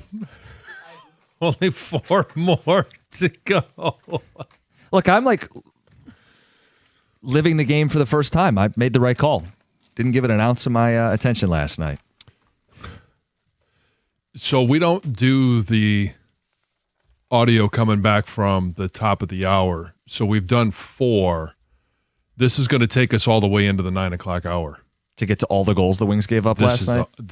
Epic. Greg, tip of the cap. Yeah, Greg's just trolling me today. We'll get to AJ Hinch at the top of the hour, Tiger manager, talk about McGonagal and 5 straight wins for this baseball team. Got reaction to Dear John. Heck no. Eat the cupcakes, regret the loss, and let it go. You don't ask for money back when you make that big of a screw up. I mean, I would disagree because like she, or whoever it was that wanted to hand you the money back, they recognized that there was too much money. Like there was already that interaction. And so when you go back, I don't think it's not going to be like, oh, I had no idea you didn't mean to give me $80. Like I recognize that. And now all of a sudden it's, oh yeah, I thought that was going to give it back to you at the time. Here it is. Got to get that money back. Signed Rod in Allen Park. And on the flip side, she should keep the money. Signed Calvin in Allen Park. Wow. Is it about cupcakes still? How hot was she to get that distracted? Yeah, that's true. Cupcake guy should definitely try to get his money back, but throw some extra as a tip for the mix-up. Says, let her know the mistake on the transaction and tell her she can make it up on the next batch of cupcakes. Eat the mistake, no pun intended. Leaves it on her, Jeff, and Petoskey. I mean, you could always go back and say, hey, I'll keep the money, but give me a couple more muffins. Basically what he's saying. Yeah. So if a corporation charges you over, you eat it. If you accidentally overtip your neighbor's small business, you demand your money back. I would hate to have you guys as neighbors. I wouldn't demand it. I would just kindly say, I am so sorry what happened. Yeah. This is the situation. And most likely my neighbor would be like, oh my gosh, for sure. Yeah, I recognized it at the time. I tried to give it back to you. Grad parties in 2026 are preparing kids to move back with their parents in debt to scroll their phone for 14 hours a day. That's bleak. Lost a friendship over a college graduation party. Gave a nice monetary gift for the high school graduation, but didn't give a check for the college graduation. Just a card. The mom was very upset and hasn't talked to us since. Signed, John. Out of here. Yeah, probably not a friend worth having. I was going to say. Not your loss. Yeah. No. I graduated from college in 2024. My dad got 2 bays at Topgolf. Friends and family, good time. There you go. That's fun. Yeah. I like that. Couple texts on this, and I did make a mental note at the time. Who has ever given high school grads towels as a gift? And another one just says towels, question mark. You didn't get towels? Why do I need towels? Oh my gosh, I had towels with my initials. Did you register for them? No, and they were in, so I went to Central my freshman year, and they were in like the Central colors with my name embroidered on them. You got embroidered towels as a high school graduate? You get like a shower caddy. Like you get all the stuff. I didn't get a shower caddy. What do you mean? Who gave you this? My sister, one of my sisters. Okay. She gave you money too? I don't remember. Maybe that was a long time ago. Maybe, probably. I don't know. For some reason, it's a girl thing. There's no dude walking with a monogram towel. I still have those towels, which is why maybe they're in my head. The towels, because they're monogrammed with my name on them. The only monogram thing. Towels from how many years? Do you use them still? I use them for my hair client. Like I use them when I do people's hair. Yeah, they're like they're like the old towels that you don't worry about getting stains on them, or like I wash the dogs with them, those types of things. The only towel I have that is identifiable to me is the last towel that I had with the Redskins because it had my number on it. Okay. Because at the end of the end of the day, right, you just throw it in. Yeah. Yeah. Also, yeah. You just throw it in the bin, and then they would know because your number's on it. They put it in your locker. Mm-hmm. I mean, you definitely got stuff for college, didn't you? Yeah, but the first thing you said was towels. I know. It's because they're apparently. Top of mind. Towels are not a normal first, high school graduation gift. It does take about 10 to 12 washes before a towel becomes a good towel. Because they don't. Sure. I don't think they come fully absorbent. Like it. Sure, it takes a little while to break it in. Yeah. on the driver question. Have your wife in the back seat. That's what I do. Oh, so it's like an Uber situation? Wife has been driving for years. She's the worst passenger. I gave up years ago. Life's just better this way. Matt in the truck. Yeah. I mean, most of the time I just listen to it. I roll my eyes and we just move on. Understand it's coming. You're prepared, mentally prepared. Dear John, wife helping him drive. I didn't know my wife listened to your show. When she helps me drive, I pull over and just let her drive, literally. Yeah. Another just says, it's best to just give in at this point. Let her drive. That's Roy in Clarkston. Mm-hmm. Yeah. But the funny thing is like it doesn't work opposite. You can't be the backseat driver. No. Like you can't say anything. Why can't you? Well, you can. Just it's not going to go well. Yeah. Well, then so they you can just not go well for her. That's why I said you got to confront her on this. Okay, there's a double Don't keep standard a secret. clearly. I accept the Only double if you standard. allow it, John. Right. Yeah. You should get in a shouting match over driving. That's what you need. Yes. That's the advice you give the guy. Right. We got one text. It just says, more proof that Cookies is an awful person. And is it bad that I don't know what he's referring to? More proof that Cookies is an awful Which person. one of those was the worst take I gave? I don't know. Guff, should we bring up the text that we got? Earlier? About the pest control? Yeah. Oh, did you already tell him? I did, yeah. Yeah. Well, I think our listeners need to hear it when we still have issues over here with bugs. Heather still saw a couple ants in here, and Jim brought up the fact that we did have a pest control company come in and try to take care of this, and then somebody responded on text saying, if you had pest control in, why is Costa still there? Boy, texters never miss a beat, do they? Nope. They sure don't. The other two were WTF, he's never seen Gran Torino. And then the other one was, of course, leave it to Cookies. He hasn't seen Gran Torino. What's Bronner's? Right. Okay, you don't have to have seen every movie ever. I knew it was a based in Clint Detroit. Eastwood movie. Yeah. Oh, so you have to see it. It's a local program. Okay. Program. Grandpa. Program. Yeah, exactly. Wait. That came out in 2008. The Wings won the cup that year. I mean, he was in his glory. Right. Yes. That's right. Yeah. He was distracted at the time. Gran Torino is a good movie. And Clint Eastwood is great in it. The Wings can make the playoffs? Yeah. Anyway, we'll talk to AJ Hinch, talk about the Tigers 5 in a row, and McGonagal 97-1.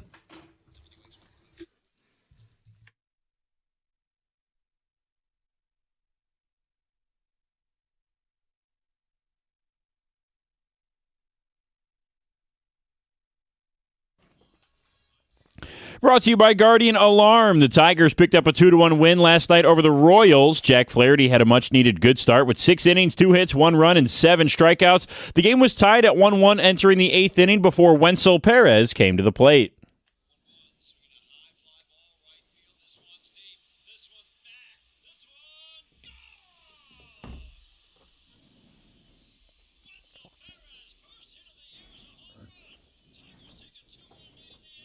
Dan Dickerson on the call. Kenley Jansen would go on to make his 480th career save. Detroit has now won 5 straight games. In that span, they have allowed just 5 runs in total. The Tigers can complete a homestand sweep today against Kansas City at 1:10 p.m. The Red Wings season mercifully ended last night. The 8-1 loss and lack of effort was indicative of the last 2 months as the Wings ended the year losing 20 of their final 29 games. And the Pistons now know they will play either the Hornets or Magic after Orlando lost to the Sixers last night. Now Charlotte and Orlando will meet tomorrow with elimination on the line. The Pistons were a combined 6-2 against the Hornets and Magic this year. And Live Golf may be shutting down. Many outlets reported yesterday that the Saudi Public Investment Fund might pull its funding of the knockoff golf league. Live officials had an emergency meeting in New York yesterday, and The Athletic reports many of them are actively looking for new jobs. At the Corwell Health Sports Desk, I'm Brendan Shabath. For more, go to 971theticket or Odyssey.com.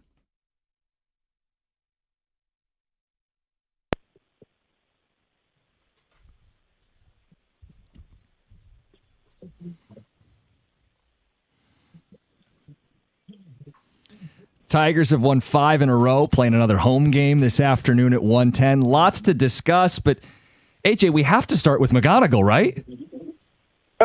I feel like my day starts with McGonagal a lot. He gets asked about a ton. I mean, he's one of many things that we're happy with what's going on right now, but what a few days for that man. What does it mean for him, for the organization, to get that commitment done when you guys got it done? Well, it means he's going to be perfectly fine financially. I can tell you that. He is obviously taken a huge step for him and his family. Obviously, to have him as a stable part of our team moving forward is pretty awesome. And then now it's get to the work. I mean, the business side of the game obviously happens behind the scenes, and it combines with what's going on in the field. And he has a lot of work to do. We're going to keep pushing him, but we could celebrate yesterday as a huge day for players, and specifically Kevin, getting that kind of security and that kind of stability for our fans. So, not a finished product. We all realize that. But when you say things like he's got a lot of work to do, we're obviously looking at it going, well, he's hitting .313. He's a 1-2 WAR player. We look at his OPS, all these different things. When you say something like that, what does that mean? Well, you guys are looking at the scoreboard, which is obviously super impressive. He has a lot of the nuances of the game. He's 21, never played in AAA, and is learning a lot of things on the fly here. Now he's handling it great, and he is a sensational player. So don't confuse me saying he's got a lot of work to do with we're not satisfied with what he's doing. It's just the work's just now beginning. I mean, the contract is the contract, but the play on the field is always gonna be pushed. And so for him, it might be situational hitting, it might be a little bit of base running, positioning. We're still moving him between two positions. As an example, he's made an adjustment in how he approaches a ball to his right, where he's doing it a little bit more one-handed. Joey's done a good job at getting him, moving forward a little bit to cut off some of the distance of that throw. So, there's just a lot of nuances of the sport that maybe don't show up on a scoreboard. When you're talking about him hitting .313, that's great. There's a lot that goes into getting him to that point. Mm-hmm. Talking to Tiger manager AJ Hinch, one last McGonagal question for me. There are people who say he's only played 17 games at the time, or he hasn't had 100 at-bats. Organizationally, maybe it's more of a Scott question, but from what you see from him, why are you guys so confident in him? Well, I can speak on the field about why we're so confident is because he's got great instincts, great baseball timing. His preparation is really good. He's a sponge when it comes to baseball, and he loves the game. He loves learning. He can be coached, and he can be coached hard. So there's a lot to love about just the overall player in his own right, but it's also how he does it, controls the strike zone. When he comes up to bat, there's a ball and play element. Of course he's going to punch out, but he's also going to walk. It's just this contribution on a daily basis can happen whether or not those scoreboard numbers get better. He's a real threat. And so from a prospect standpoint or from a business standpoint, obviously Scott was willing to commit, and Kevin was willing to commit back, and that that longevity that we always yearn for. We always want these identifiable players. We have it. We can question it as we go because he's either going to outperform the deal or underperform the deal. That's the way that people evaluate things. But from an overall skill set, it's very unique at this age to be able to control the game the way that he does. Cole Keith is another guy that has started off in the positive. Is this just the maturation process? Now he's in year 3, or what are you seeing that he's doing differently to provide him some success at the plate? He is maturing, and I think it actually brings up a great point with Kevin. Kevin would be a college junior if he had gone to Auburn and entered the draft. Colt is not too far behind him. He's just been around our team a lot, and our fans and people are used to him being in the big leagues, but he's still young and maturing. We have to let these guys play and have to let them mature to where they have an understanding of what an approach is, or they have an understanding when to concede power for ball and play and spray the ball around a little bit. And you see Riley Green getting a little bit better. You're going to see, Wenzel Perez get a little bit better. You're going to see, young players come up and not be perfect. I think Colt's a good example of hey, let him get settled, let him get his feet on the ground while he's playing at the toughest level at the earliest of ages. his bat to ball is very, very good, and we're seeing more and more of that as he gets more bats under his belt.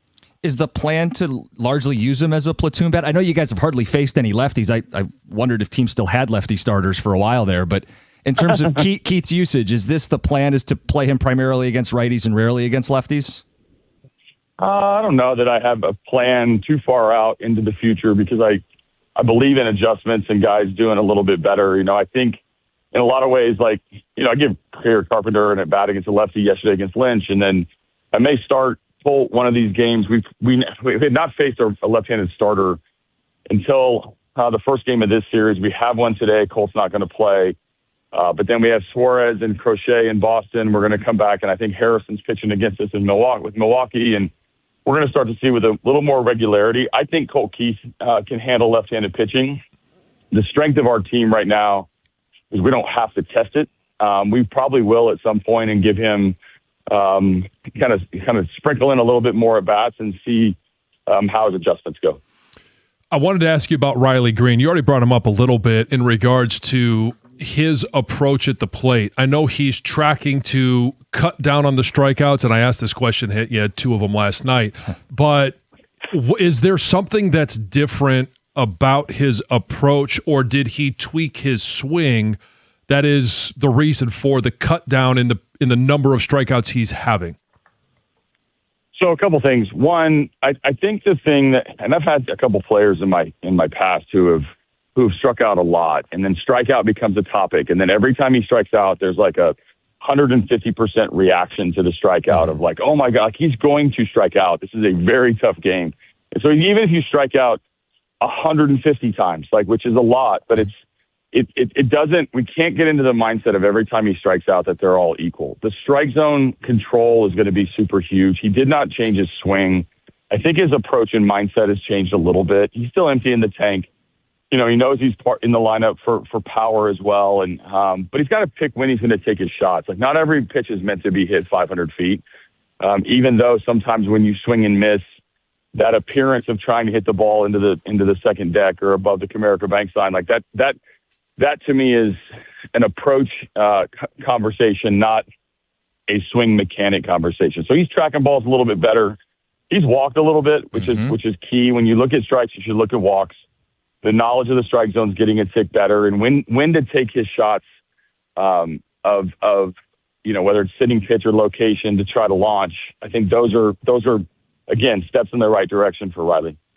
Talking to AJ Hinch, Tiger manager. Team plays today, looking for 6 in a row. I like to say you've got the best Jansen in town. Yeah. What has he brought to the late game for you guys, but also the clubhouse too? Yeah, that was a pretty cool moment the other night when he became 3rd all time in saves. We got to talk about him in the clubhouse as a team. He addressed the group and just talked about the journey to get here. And, it takes me back to when Miggy was here at the end with 3,500 hits. These accomplishments, I don't even know if half my clubhouse really understands who Lee Smith is or Trevor Hoffman. The guys that have stood the test of time at the back end of these games. And so what Kenley has been is a very stable presence. He is one of the hardest workers on our team, which I think is noteworthy to be able to do what he does at his size at 38. I think even talking the other night about him being a position change guy. He started out as a catcher, and there's highlights of him in the WBC throwing out guys, for Curacao. So I think for Kenley, the been there, done that part that a lot of us don't know how to measure or capture or tell you exactly what it means, but you can feel it on a team. Yesterday when Wenzel hit the homer, we have Kenley Jansen coming in. It just feels different when you have his presence at the back of the game. Well, I did want to ask you about Wenzel Perez as well, because I know he was a guy that didn't make the club. That was probably a tough conversation. We saw him a lot last year. Now he gets his opportunity. It had to be a special moment, because I know you've got great relationships with these guys. To see him come in yesterday in that moment in the 8th inning and hit a game winner. Yeah, the hardest thing in those conversations is it can be an unfair situation and the right decision. We needed to send him out. He had a few things to address. We also had, a configuration of a team we felt comfortable with, and he's just the odd man out. but it didn't mean that it was over for him. And he went and played well for the few games that he did in AAA, comes back up. And then you fight the urge to, like, I have to do something. I have to do something. And I want to get that first hit. And I started him, and he hadn't gotten a hit yet. Then he comes off the bench yesterday, for an injury, and he's ambushed to come in the game and finds himself preparing to hit right-handed because Daniel Lynch was in the game. The next inning rolls around. They bring in a righty. He's got to hit left-handed. Boom, hits the homer, and that infectious smile and the energy and the little hoppy run that he has is like, he's a very fun guy to have on a team, and our players love him. And the fact that the game kind of punched him in the face by sending him out, at the end of camp, feels pretty rewarding for him to come up and contribute to a big win. He's Tiger manager AJ Hinch. AJ, appreciate some of your time. You got to take care. It's 97.1. Hey, I've spent most of my playing career, protecting quarterbacks and running backs. And when I needed protection for my home, I turned to Rapid Roofing. They did exactly what they said they were going to do. They came in and they took off the old roof, made the repairs, put the new one on, and then were cleaned up and gone within the same day. They do most roofs in the same day. No pressure, no gimmicks, just honest guidance. Here's the other thing. If it's not a roof that you need, they also do siding, windows, gutter installation as well. You can get them on the phone at 888-360-ROOF. That's 360-ROOF, or on the web at rapidroofing.com.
Only have to endure 3 more. 8-1 loss last night. Look, I want to talk Kevin McGonagal. Big deal, big commitment. I think a shrewd move for Scott Harris. Tom, you think we might be leaving some meat on the bone with the Red Wings this morning? Yeah, and look, I ignored them last night. I know what happened. I didn't watch a second of the game. There was nothing there, just like on Monday night. And, you said, I'm done talking about them until Yzerman speaks after the season because nothing else matters at this point. And then they went out and fell down 5-0 and lost 8-1. And to an AHL team. Yeah. And, we've got the Todd McClellan audio where he calls out the team to a degree. It was 44 seconds long in total. Oh, he looked like he wanted to kill somebody. I don't know if you've seen him speak, the scowl on his face. And I'm kind of wondering, was last night this Red Wings era Lions-Texans game under Matt Patricia? You remember Thanksgiving game? The final straw. The final straw.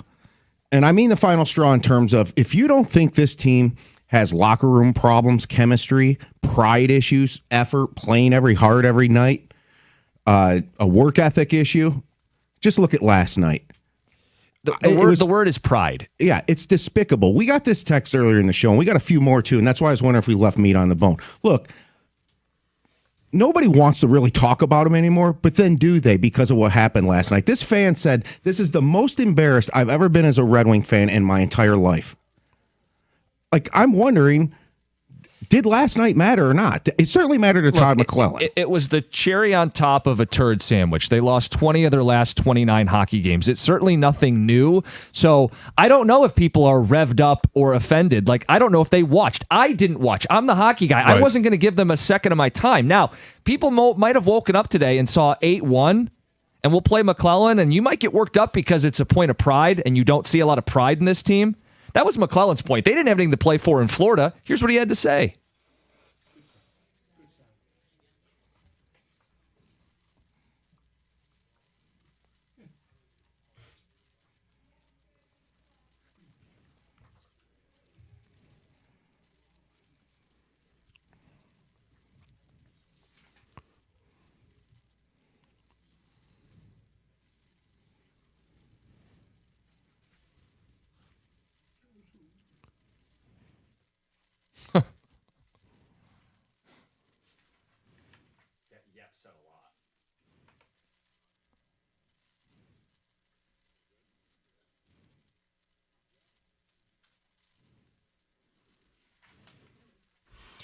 Yeah, I mean, obviously the players on the ice, Tom McClellan, they should all be embarrassed. You had to have had watched it to be embarrassed as a Wings fan, and I don't know that there's a lot of Wings fans that were watching it. I woke up this morning, I saw some of the updates, and I just ignored after it was 4-0. I ignored it because it's the last game. We don't have to deal with it until next year or until we hear what the organization is going to do about it. See, I disagree with you, and we have our opinions. I'm more embarrassed today than I was yesterday before the game was played. What a despicable way to go out at the end of the season. They look like they left Tampa, and that's the last game they were going to play this year, and they headed to Miami, Fort Lauderdale area, and they spent the entire time at South Beach bars. That's the way they performed last night. Basically played with golf clubs in their hands.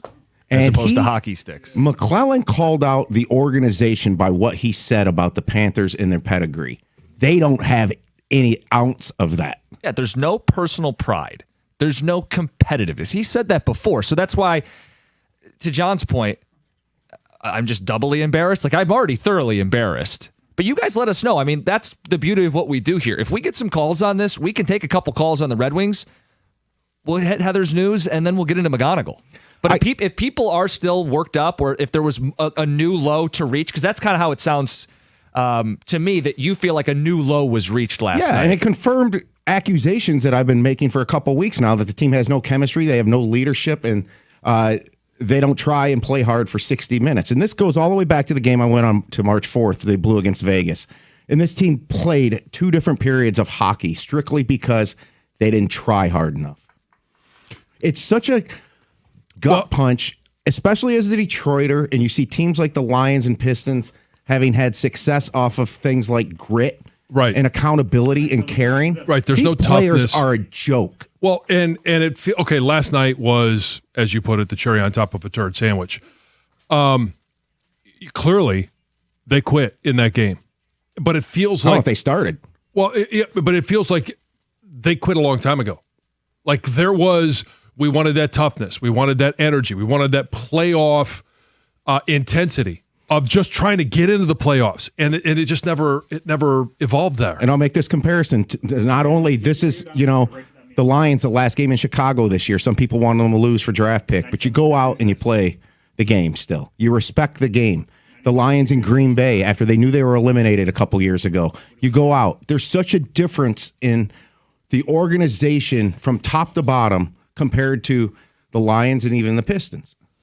Linda, Kalamazoo, you got thoughts on last night?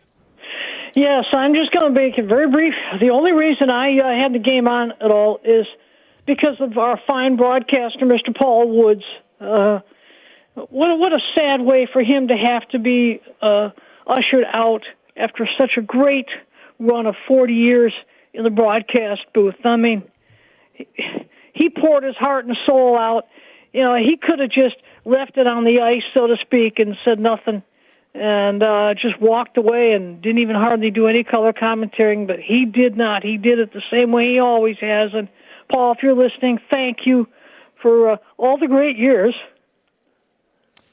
Paul's one of the good guys, and Ken Cal posted a photo of him walking to the bus kind of for the final time, and it's a sad image, not because Paul has anything to feel sad about in terms of the way he conducted himself, but that's his final game calling Red Wing hockey. Former captain of this team, sad walk to the bus after the team no-shows. It is a point of pride. It is embarrassing. I don't know if there was more embarrassment left for you to feel, though, as a fan, and we can explore that a little more after Heather's news. I feel like Linda was getting choked up there a little bit at the end. She was emotional. Yeah, she really was. This news is brought to you by Fusion Energy. Well, after those photos of Diana Rossini and Mike Rabel went viral, right? The Athletic initially supported Rossini, and they, released a statement saying, that the photos were misleading and lack essential context. And they said, she is a premier journalist. And then after that, they did say they were going to open an investigation. And then a few days later, she resigned. We talked all about that yesterday. She released this big, long resignation letter. Well, then in a letter to staff that was written by the Athletics executive editor, Steven Ginsberg, he said that that he acknowledged her sudden departure, but also said that during the course of the investigation, new questions were raised. Didn't go into a lot of detail. There's part of the letter he sent to staff here, but it doesn't go into what those new questions are. Did she feel like they weren't going to have her back as this went on because of new questions and said, I'm going to just disappear. I don't want you digging anymore. I don't think we're ever going to really know what was behind the reason she decided to resign, really. Unless she comes forward and says exactly what it is, but you can make speculation. Sure, there's a lot of assumptions you can make. Sure. Plenty of room for it, yeah. Listen to this. A cruise vacation turned into this courtroom battle, and now there is a major payout. So there is a passenger who's been awarded $300,000 in damages from Carnival Cruise Line after a jury found the company partially responsible for what happened on board. So according to the lawsuit, this woman was served at least 14 shots of tequila over an 8.5-hour period while on the ship. Not long after that, she suffered a serious fall down the staircase, leading to injuries, multiple injuries, concussions, a possible traumatic brain injury, bruises, things like that, right? Well, her legal team argued that the cruise line should have stopped serving her alcohol once she was showing signs of intoxication, but instead she continued to be served across multiple bars on the ship. A jury ultimately agreed. I know this is a big deal because we've had debates about this, Personal right? responsibility. Yes. So are they tracking, because you said multiple bars.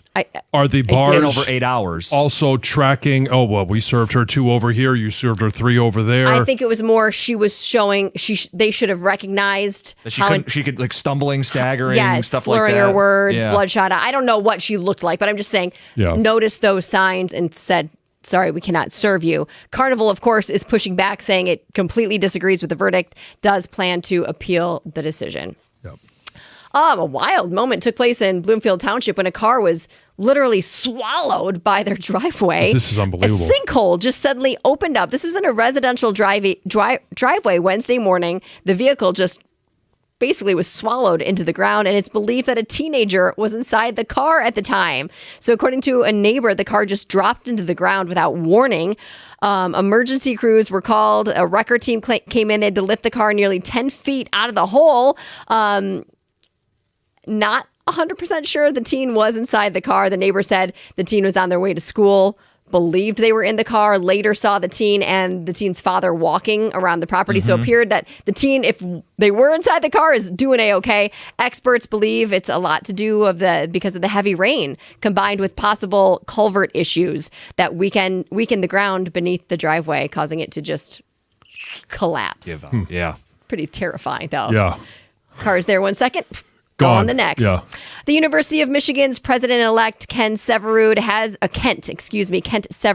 been diagnosed with brain cancer and will not serve as the university's next president. He did release a message to the community saying that he wasn't feeling well last week. He went to a hospital in Syracuse first before then seeing specialists at the University of Michigan. And he said while he's not going to be able to serve as the next president, he is looking forward to keep contributing as a professor. So he will keep his role as the professor at the university going. So now it's basically back to square one. They're going to keep everything in place as it had been and now start the process of looking for a new president all over again. Sad news. For sure. Heather with the news. How about this text? Poor Ozzy couldn't even look at the camera last night in the post game. The embarrassment felt in the Red Wing community. We have a couple calls to get to. We said if you guys are still worked up, if last night struck a nerve with you, we would hear from you. Then we'll get to Kevin McGonagal. Because, John, we're kind of the last to get to it. But we got a lot to say. Yeah. Excitement. It's 97.1.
Trust me, I want to talk about McGonagal getting a big-time deal, but there is some frustration. Red Wings game last night, 8-1 loss, and I didn't even bother watching, and some of the texters had the same reaction. So they didn't watch. I woke up and thought to myself, let's check the score, see if they have any pride. Nope. Another says they lost 8-1, laugh out loud, burn the whole thing down, DJ at work. So he's just laughing at this point. It's become a mockery. And you could say it however you want, but I thought the pride would have, I wasn't embarrassed last night. It's an embarrassing loss. I would have had to have watched or committed time to be embarrassed. I thought that their pride, their fight, all of that stuff was given up long ago. So to think that they were going to, if they went out last night and were fighting with Tkachuk and they were, a gritty win, like that would be the surprise. That would be the surprise. Where was that when it mattered? Right. What I'm saying is, again, John, you thought it mattered when the Lions did what they did in Green Bay. You thought it mattered what they did in Chicago this year to go out there when there's nothing to play for and finish strong. Well, yes, because there was a team with the Lions when they finished in Green Bay that we saw getting better. Like 3-13-1, and they start off 1-6, and then all of a sudden, they win a bunch of games, and we thought that everything's going in the right direction. That's not the case with the Wings. You know what it is? There's a character to the way the Lions went about their business. There's no character for this Red Wing team. If you had any delusions about is there something going on in terms of the psyche of this hockey team, last night only confirmed it, but why would you even have those questions? I think they confirmed it with their play over damn 3 months. The text we got mocking them, that's an SOL reaction. Right. The Lions Lions brought to laughter because it's all you got left. The Lions back in the day, I don't know if you guys ever heard this moniker, but they had this reputation, I-75 eyes. Mm-hmm. Oh, sure. Meaning they're leaving town before the game started. I guess they had I-75 eyes coming north. Coming north, yeah. Taking the long way home. Yeah, Oh, trust me, I've been on teams where at the last game, guys show up with a U-Haul connected to their car.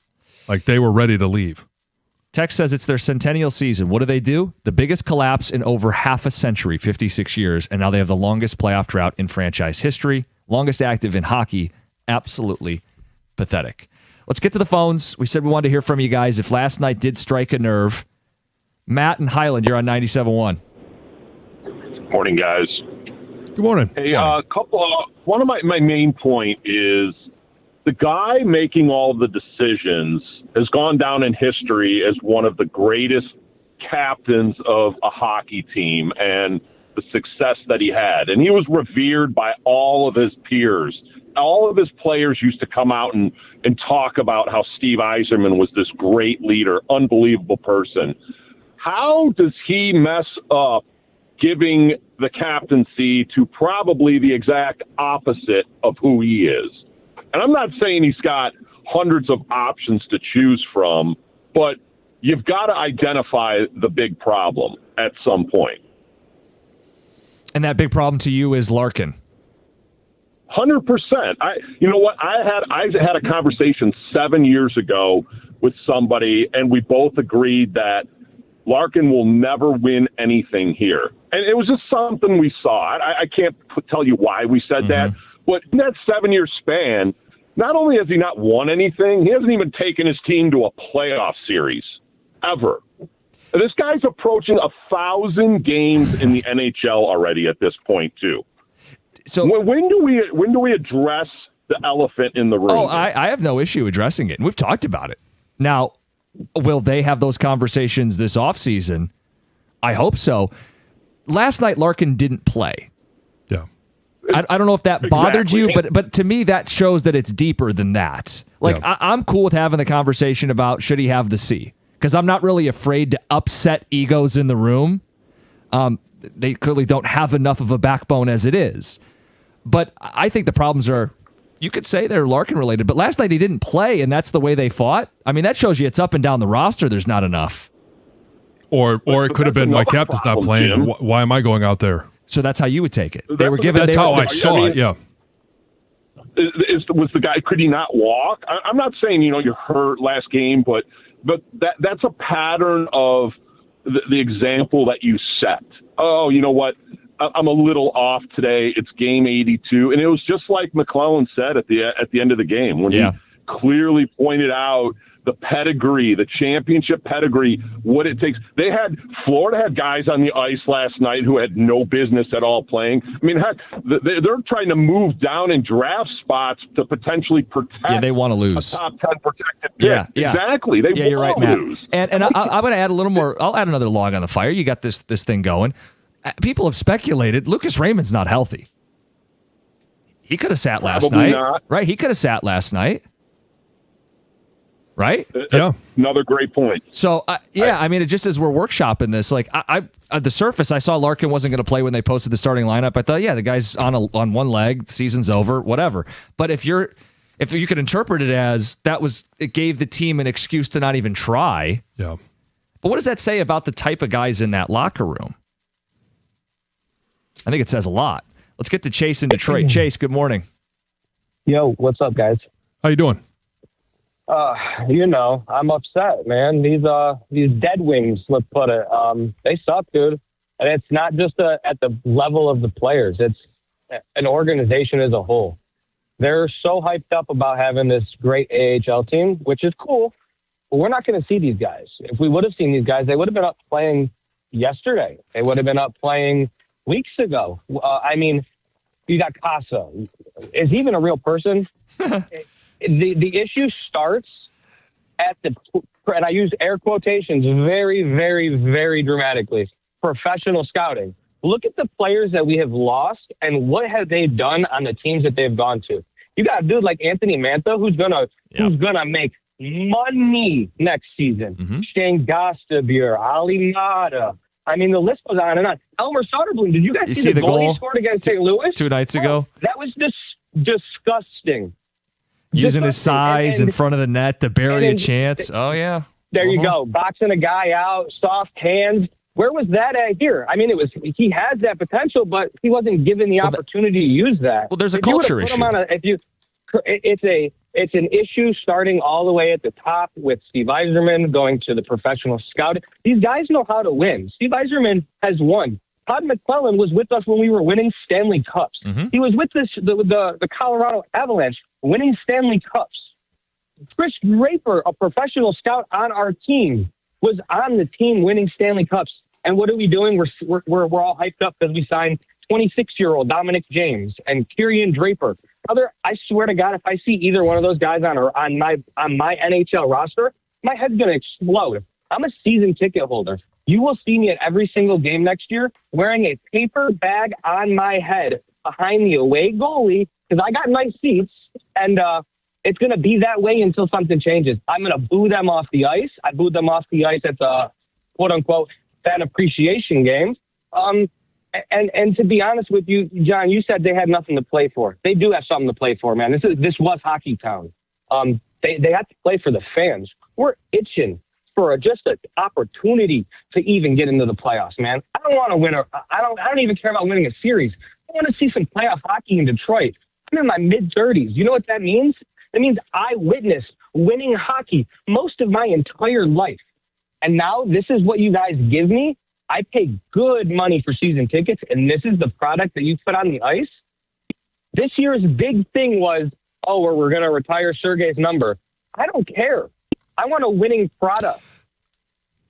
But Chase, I think it's even worse that they put Hockey Town back. It's an homage to how successful the history has been. 100 years celebrating all the cups, all 11 of them, and the all-time greats and the Hall of Famers, and Sergei's one of them. We're going to make it right. They really made this year about how historically special and great this place is, only to put out a historic collapse that we hadn't seen in 50 years. Like, it made it even worse that it was in the centennial season, that they had all the pomp and circumstance to remind you as a season ticket holder, as someone who goes to these games, how special this place used to be. Right.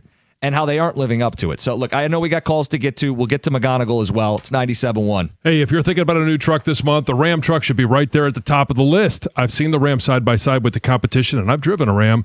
The Ram truck deals at your Metro Detroit Ram dealer this month are exceptional for power.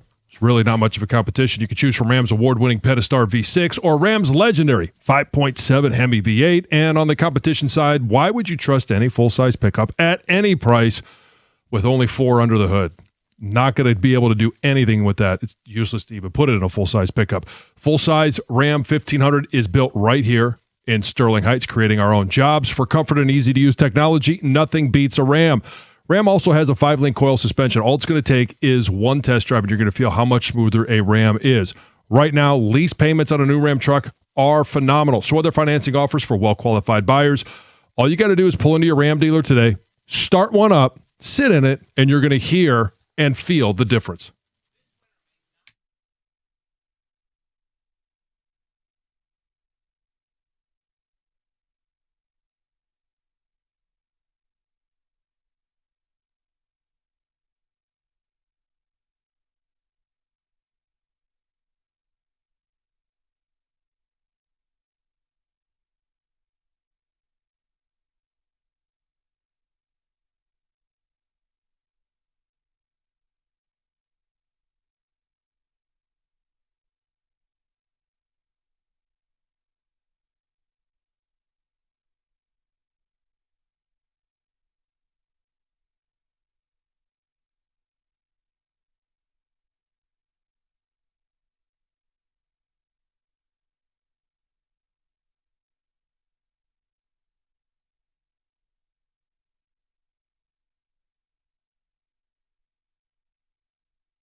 Good morning, 97.1. Couple texts, knock out a phone call, then we talk McGonagal because that is a big boy decision and a shrewd business move by Scott Harris. If Yzerman wants respect, start firing your friends in the front office. An unnamed texter. Guys, last night did strike a nerve. The nerve is just dead and doesn't feel any pain anymore. It's a lifeless kick. Down 4-0. Fight everyone. Don't finish the game. Get kicked out. That's how I was taught to play. I'm fine. The relationship is over. I felt like I was watching my ex get drunk at the bar. Wow. Rationalize it, call it whatever you want, but the Red Wings' performance last night was a huge middle finger to their head coach, Mike in Clarkston. I'll say this, and I know you guys didn't know it, and it's a little bit of an old take, but this looked like Goose Looney's 2.0. When after Game 4 of the conference finals against Edmonton back in the 80s, a bunch of the players went to this place called Goose Looney's and had a really good time, and then got eliminated 8-4.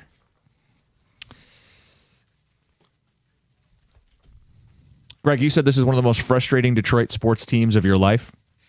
Yeah, it's got to be like top 5. And like Tom was thinking, I think it's number 1. And there's a good case for it. And look, we're living through this frustration now. So it certainly has the case and it's certainly top of mind. But I was thinking, there's the Michigan team with Juwan Howard that couldn't quite finish and fell short of the NCAA tournament. And, they had their off the field, off the court stuff. A few Tigers teams. The post 06, I think it was like 07, 08 were some pretty frustrating teams. I mean, like 14 was pretty frustrating when they couldn't quite get it together. They get eliminated by Baltimore. Mm-hmm. Maybe one of the teams more recently, or maybe the 16 team that lost 1-0 with JV on the hill 4 times. I mean, I think the 9 Tigers were the ones game 163. Yeah. Because of the Cabrera incident that weekend, too. You kind of had some elements there of not being focused and all that and stuff. But we're talking about, I think the reason this is the most frustration is, guys, we're living through insanity. They're doing the same thing over and over, expecting a different result. Yeah. And we've identified there is a cultural problem here as much as a talent problem. And changing a culture, it's not a 1-year deal. And it's not a 1-year deal, and it's certainly not a 1 or 2 player situation, which I don't want to be doing this again next year. Let's go to Steven in Clarkston. You're on 97.1. Or Stefan, hey guys, excuse me. What's going on? No, that's okay. It's okay. No problem. Thank you. Everything's good. Thanks. With this Wings team, it is with Greg. I do agree with Greg. It's the most frustrating team, just because the fact that 3 other teams that were in the basement have passed us. Montreal has lapped us. They were good, bad, and now passed us again. The whole effort thing, it's funny to me because I'm 39 years old, so I got to watch the Wings, late 90s, early 2000s. Scotty Bowman would go to the papers all the time to motivate players, and they would respond in a way where they would be motivated and they would play. Todd McClellan is the same way, and now you see the type of response that these players, which is very alarming, they just quit. Columbus has the same issue. Their coach yesterday got up on the podium, and Rick Bowness, and basically was dumbfounded by the effort. And he said that if I'm back, something's got to change. The culture has to change. So I don't know if it's a generational thing, if it's the younger player generation. They just don't respond like they did, in the early 90s with the veteran players, the mid 2000s. And as far as talent goes, listen, I blame the players, okay? But Steve Yzerman, who was my favorite player growing up, one of my favorite athletes growing up, he is to blame. I put 90% of the blame on Steve Yzerman. If your players that you drafted, if that's who you wanted to go with, okay? Lane Hudson was drafted by Montreal, star player. Players that were drafted by Philadelphia have already passed the Red Wings.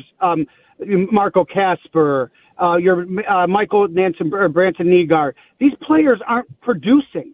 And if now the thing is, I'm hearing Max Plant's coming. Max Plant, who hasn't even played with the Grand Rapids Griffins, who's just out of college. That's who we're going to be waiting for another 4 years for Max Plant. Okay. And the thing, and if you don't want to do it with your own talent, look what Philadelphia did. Okay. I know it wasn't a huge move, but this is something I wanted. They went out and got Trevor Zegras. And guess what? That was the boost that got him into the playoffs.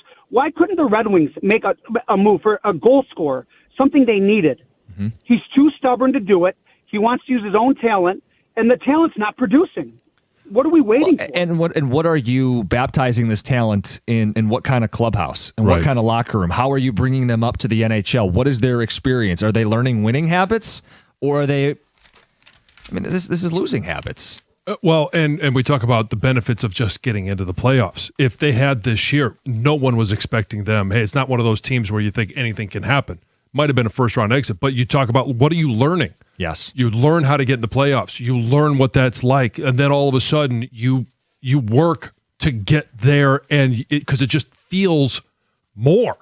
And what do you make about little things? Like somebody brought up Soderblom earlier, and he's had a real nice goal, last night or the night before? 2 nights ago, And then he also got in a fight when he was pretty early into being a Penguin. And then you also have Tarasenko resurrect back to kind of what he was. What's that? Those have to mean something. It's all damning and it's all telling. Couple quick texts. Hell of a way to honor Paul Woods in his last game. Jim in Farmington Hills.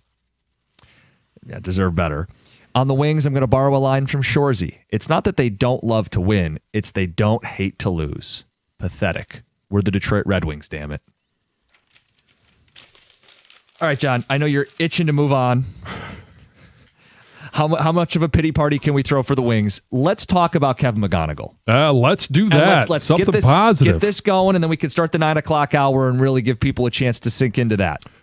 I'm curious as to your reaction, and I would love to hear the reaction from our fans or from Tigers fans of their reaction when they got the news that Kevin McGonagal was signed to an 8-year deal. Doesn't start till next year, so in essence, it's 9 years. They bought 3 years of free agency, and every time he is in the starting lineup, everyone's excited.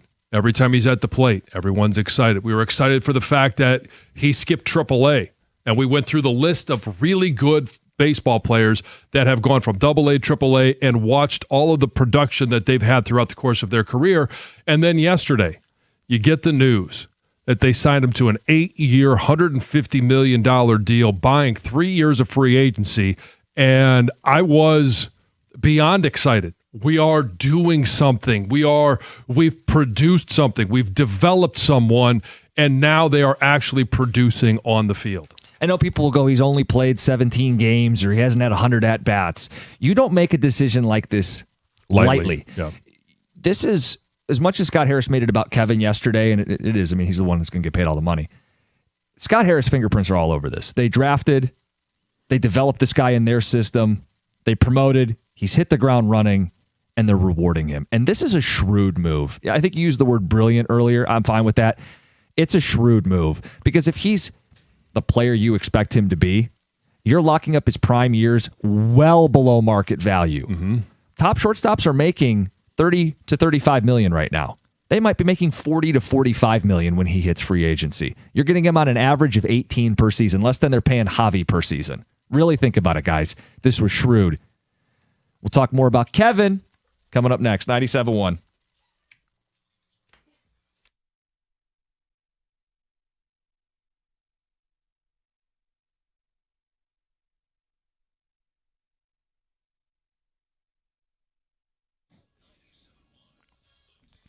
Brought to you by National Benefit Plans of Shelby Township. Wenzel Perez was the hero last night at Comerica Park as the Tigers beat the Royals 2-1 thanks to his solo home run in the 8th inning, which was also his first hit of the season. Perez spoke with DSN after the game about that at-bat.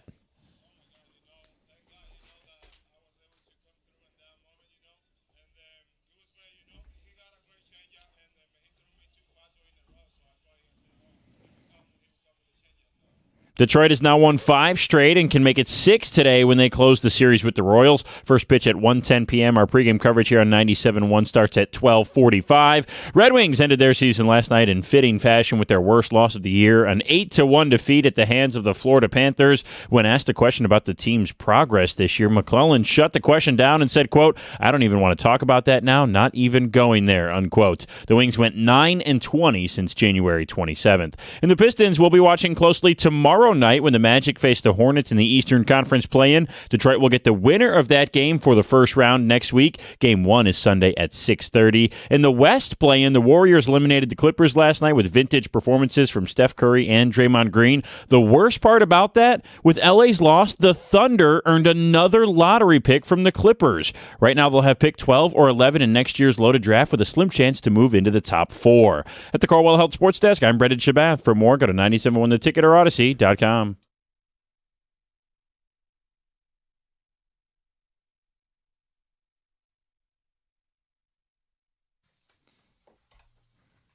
They jumped the gun, and I'm so glad they did. I'm so glad that they, quote, jumped the gun here, because they're going to end up reaping the rewards. Kevin McGonagal, 8 years, $150 million, keeping him in Detroit for 9 seasons, his prime years, all at below market value. He's already the best hitter on the team. Yeah. This is good business. And this is a guy, you don't do this with everybody, but this is the kind of guy you do.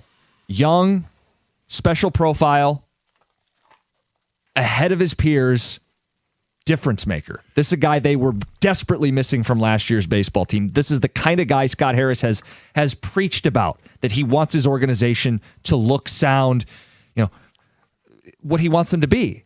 Yeah. So what do? You step up, you make the bold move, and you go, you know what, damn it, I'm going to put my name on this before the guy's had 100 at-bats. I believe in this philosophy, this person, this player. This is who we are. We are going to be a team led by Kevin McGonagal. And you hear all the different reasons, right? We see all the on-field things, but it's also when you hear about his approach to the game, the studying the game, a student of the game, all of those different things, trying to master his craft, whether it's on defense or it's on offense. He has been everything that you hoped he would be earlier, and all it does is raise the bar for what your expectations are for him moving forward. Yeah, you don't have to play the game of arbitration and fighting over money. You don't have to worry about him hitting free agency in the prime of his career, right? Because 6 years from now, he'd be 27 years old, and maybe he's rep by Scott Boras at the time, and we're doing this whole deal again. Instead, you go, you know what? Let's skip all that. Let's not deal with that. And for Kevin, yes, he is trading a chance to cash in earlier in free agency, but he gets rewarded security. Right, yeah. I mean, he's trading that chance to cash in earlier with a bigger number, but on the flip side, he removes the risk of injury. He removes the risk of being the flash in the pan, which no one thinks he will be. But all of those different risks are removed for him. So the case to not sign this deal, if you're Kevin McGonagal, is a big-time bet on yourself. And the payoff is kind of like what Juan Soto went through. Juan Soto delayed, and got paid a 15-year, $765 million contract. Right. But the beauty of this for McGonagal is he's still going to get north of $100 million here, and he'll get a chance to get paid again at age 30. Yep. He'll get another big bite at the apple. And he doesn't have to worry about, what happens if I slump or struggle, or that risk is now the Tigers to take on. And they're more than comfortable doing it. Sure, because I don't think anybody, sure, he's going to have a slump, whether it's this year or multiple slumps next year. It's going to happen. But they removed all risk on their side of having to go through the arbitration, all those things that you talked about. It's a win-win on both sides. Yeah, if you want to wait till the All-Star break or until he gets another season under his belt or a couple seasons under his belt, price tag's only going to go up. Yeah. I mean, he's trading a cheap year right now. Well, he's trading a cheap year, and the price tag only goes up because now you've got to make up for the years that he's already played. Yep. And if he's going to sign the same 8-year deal at 23 or 24 versus at 21, it's got to be more. Now you're talking about he's not a free agent until 32, 33, and we all talk about those 30-year-olds, what type of contract he's going to sign at that time. That's a great point. You're going to have to pay so much more. You'd be really hard pressed on both ends of that deal. I didn't think about, he'd be passing up that second. It hurt his second deal. Correct, because of his age. And if he was to be signed a couple years from now, he'd go, no, I'm too close to free agency. Mm-hmm. I've already put a couple good years of track record. I'm too close to free agency. I'm playing the Juan Soto game at that point. Yeah. So this is the Tigers saying, we don't want to have to give him $700 million. We'll give him $150 and bet on him. Yeah. And I'm cool with making that bet. I think that's good business. I think it's good business, and it's we talk about this from the Tigers' perspective, and anytime you're talking about the positive for the franchise, you're also then thinking, okay, well, why would he sign this deal? For all those different reasons that we talked about, he will be a free agent when he's 30 years old. And no one's going to sit there and go, well, I don't want to give him a 6-year deal because he's too old. He gets to hit that market again. Yeah. So is Plus, the news... he doesn't know, what does 27 bring? Is there baseball? What's the new CBA look like? And I think if there is some form of a salary cap, you still look at this deal and go, this is a great number for a great player. Cost controlled. Yeah. So when you saw this news, you had a reaction. And as you've sat on it, you probably feel a certain type of way about it. We've got open phone lines, 248-539-9797. We did get some calls today from people who said it's too early. They shouldn't have done this. Ken, that's going to call us every year and say, Kevin who? Yeah, he said, Kevin who, and I'll remind you. Yeah. Okay. I look forward to that phone call every April 16th. And I think there's little things with him, too, so far that you just have to pick up if you really watch the game closely. His plate discipline is unbelievable. He's second in the team, tied for second in the team in walks, and he's just beginning his career. He's stepping right in to MLB pitching and recognizing the strike zone. And then the quickness of his swing is unbelievable. If you haven't paid attention to those little nuances, especially the second one I just said, watch how quick he gets that bat in the strike zone. Because it's a compact swing, and he's so good at his mechanics right now. And we heard AJ, there are still things he's going to work on. He's only going to tighten those things up. And sure, if he goes into a slump, what does he rely on? The things that he knows, his mechanics, his tight swing. It is one that there's not going to be a lot of things that go wrong with it. He's a 1-2 WAR player already this year. Right. It's April 16th. Yeah. 905 OPS. All the signs are there that this is absolutely a brilliant deal. And while we're saying it's kind of a no-brainer, right? It makes sense for both sides. I don't want it to be lost on people how rare this is for the Tigers to make a commitment of this number of years. Right, 8 years. Look, I'm not a historian. I know Cabrera was an 8-year commitment. I don't know that there are many commitments this organization's made this long. But that was also an 8-year commitment, knowing you were going to get some really good years, and you did. Yeah. But knowing the risk on the back end those last 2 years, which we had talked about, could they just buy him out? What's going on? Are they just going to let him ride into the sunset? Well, with this 8-year commitment, that's not the concern you're going to have. I'm just saying for people to understand how unique this is and how intentional they had to be about this, how they had to feel strongly enough about this to do. They don't do this. These deals don't get handed out very often. First of all, you don't get players in your system you feel this way about very often. And two, the Tigers don't make deals like this. So it speaks to what they think they have. And just another intangible he has is he has a high compete level. I was listening to Dan, I think it was Monday or Tuesday night's game. He was on third. It might have been Sunday. I can't remember now for sure. But they were pointing out, so I'm not watching it. I'm listening to it and I'm visualizing it. But he was on third, and basically he was taking his lead off into fair territory so that the catcher couldn't have a direct throw to third base. Right. Like little nuances of competing like that. How about this on the text? It says, I'm sure about Kevin already, and I'm not alone. He's infield Mike Trout. Book it. Patrick in Grand Rapids. My only question is does he have 30 home run power? I don't think he needs to have it to be a great player. But that's my question. Text says, didn't Colt Keith sign an early extension? It's from Jaden. Yeah, for about, a fifth? Yeah, Colt Keith. People have made the note that they've done this before, but it's nowhere near on the scope. No, that was a contract to Colt Keith that before he'd even played a major league game. Right. And again, that was a deal in the $35, $36 million total. Yeah, and this is 160 if he hits the incentives. Right. Let's get to E in Detroit. E, good morning. Hey, good morning, fellas. Good morning. I think it was a great idea to make this move. I think the rest of the hitters on the team should be ashamed of themselves, letting the rookie come in and I'll hit them the first 17 games of the season.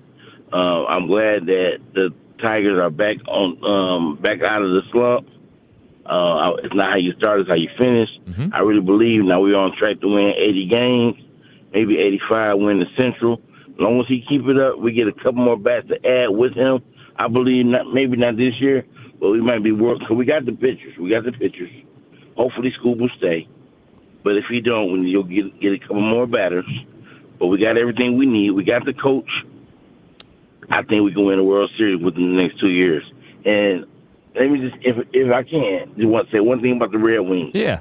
If we as Lions fans do what we did when the Lions were struggling, we stopped going to the games. Ticket prices was $30 to get to a Lions game, and they couldn't sell a ticket. If we stop going to the games, stop supporting them, we're going to force Eiserman to make a move. The Lions didn't start selling out until we got Jim Caldwell back. And then they got rid of him after the 9-7 season, and we got who we got now. But we got to do something as fans. Well, and paper bag, stop going to the game. And I'll give you this. I mean, embarrassment and shame can be a very powerful force. I think it happened to Tom Gores and the Pistons just 2 years ago. Yeah. Where they were shamed. Sell the team. 28 straight losses, league worst record in franchise history. He attempted to write a letter to the fans that was not well received because, outside of winning, we do so much. They really got shamed and embarrassed to the point where he made a $60 million commitment to fix his own mistake. Yeah. Publicly admitting he screwed up, but then paying $60 million to move on for Monty Williams. Shame and embarrassment can be a very powerful force. That's why I wondered if last night mattered. I compared it to when Patricia lost his job after Thanksgiving against the Texans, where you just whatever's happening here is not working, and I can't tolerate this anymore. I mean, we had a fan call in and say it's the most embarrassed they've been ever. Look, we don't have a shoot the boot on this show, and I don't really know how to define significant. You guys can maybe do that. I'd be willing to shoot the boot if something significant does not happen to this organization / roster this offseason. Something has to happen. Can't keep doing the same thing. You used it earlier. They're working on the insanity principle. They keep doing the same thing over and over, hoping for different results, but they don't get them. Todd in Lake Orion, good morning. You're on 97.1. Hey, good morning. Two things I'd like to tie into the Tigers and the McGonagal deal. I think it makes sense. I think it's a good play for the Tigers and Kevin, obviously, to have money, lifetime changing money, not only for him, but his family. I don't know his situation, but I'm sure they'll figure out a way to spend it. But the reason I like it is McGonagal has become, to me, and I guess I'm going to throw in another, the anti-Torkelson. I'm excited when Kevin comes up to bat because I expect a hit or a double or some type of boost. When I watch, the best you get with Spencer Torkelson is a walk. Really, the way he's playing, and I know people are going to look what he did, and I can go back, and for every good thing, there's 3 bad things. But literally, when Torkelson comes up to a bat, the way he plays, what is the best case scenario for you right now? Is that he gets a walk. You know he's not putting the ball over the fence. You know he's not doing anything. So they gotta add guys to this roster that give you a reason to want to watch. And I get that they're all trying, they're all professional athletes. I'm not going to disparage them. But again, he's the anti-Torkelson. He is. To your point. He's the guy. To your point. He's the guy when I'm watching the game, I'm going to stop. Even if I'm cleaning the house or doing yard work or whatever or on the radio, I'm going to stop. Guess what? When Torkelson comes up, I turn it off. I was going to back you up. To your point, he's got 2 extra base hits in 17 games, 65 plate appearances, 51 at-bats. Does have a bunch of walks. Be interesting to see how long they let that linger. You go to the even year Torkelson that happened last time around. The guy, they let him get his 100 and so at bats, but he's already moving them down in the lineup. Mm-hmm. The McGonagal move, some of the fallout. We got AJ Hinch coming up at 9:35. It's 97.1.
Yesterday was tax day. Did you get a refund? You can use it as a bonus. Invest in yourself. Invest in your smile.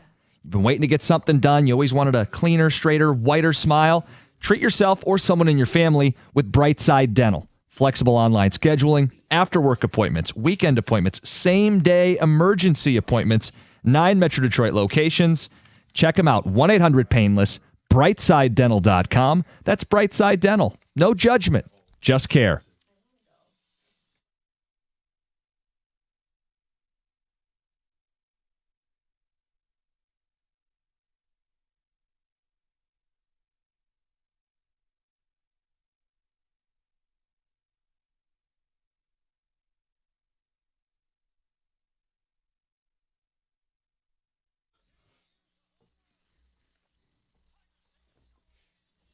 There it is, John. You've been waiting for it today. In the sea of Red Wing goals allowed, a bright spot. Wencel Perez. Hey, look, they're going to need him because Parker Meadows isn't coming back anytime soon, and they're not rushing Max Clark. So, Perez, time to shine. Let's get to the phones, talking McGonagal, big-time commitment by the organization. Let's go to Sean in Novi. Sean, good morning. Good morning. I'm calling in because, I love McGonagal. I'm excited about him, but at the end of the day, this is just a bet. The Tigers pretty much hedged their bet on McGonagal performing. I don't necessarily like the deal. I'm probably an anomaly of the whole situation, and I'll tie that into the Red Wings in a second. But basically, we had him under contract for 6 years. Mm-hmm. There was no rush. I'm all about production, especially with baseball, because the statistics for minor league players being, successful is very minimal. Now, same thing happened with the Red Wings. We signed a lot of these players to term who are supposed to be the stars on the players. Now we're stuck with them. And if you watch their game with the Red Wings, Larkin, Raymond, it's uneventful. It's bad hockey. Look at Larkin. The 30 goals they scored this season, more than half came on the power play. Raymond, every time they scored, they're not doing anything that's amazing or that makes you say, man, these guys are good. I mean, they're always just point-blank shots at the net, rebounds. And I just not into signing players when there's no production. I just would have kept them at the 6 years. And, sometimes you have to go out in free agency and get the guys you need, just like the Lions. Look at what's going on with the Lions. Has the window closed? This is just all a different perspective of things. It's a business. It's entertainment. And as far as the Red Wings are concerned, I'm not entertained whatsoever. The team needs to be blown up, unfortunately. John, you love how it always just keeps coming back to the Red Wings, don't you? I have some texts. It says, Tiger fans are acting like this is the second coming of Ty Cobb. Scott takes care of his picks and gets applauded. Double standard, Brad and Allen Park. Brad's been a frequent texter this week. Yeah, thanks for listening, Brad.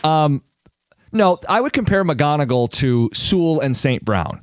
Guys who you think are going to be the bona fide best player on your team that you pay early. Yeah. This would be like, if this was Brad, you'd be locking up Torque, Green, Dingler, Carpenter. You pay everybody early. Right. You go, well, I'm going to be wrong on some of these guys. I got to pick and choose. Well, you would have locked up Meadows because he runs really fast. Got probably a high RAS score, but he keeps getting hurt. I mean, if you could do this in the NFL, I probably would have done this with Sewell before he played.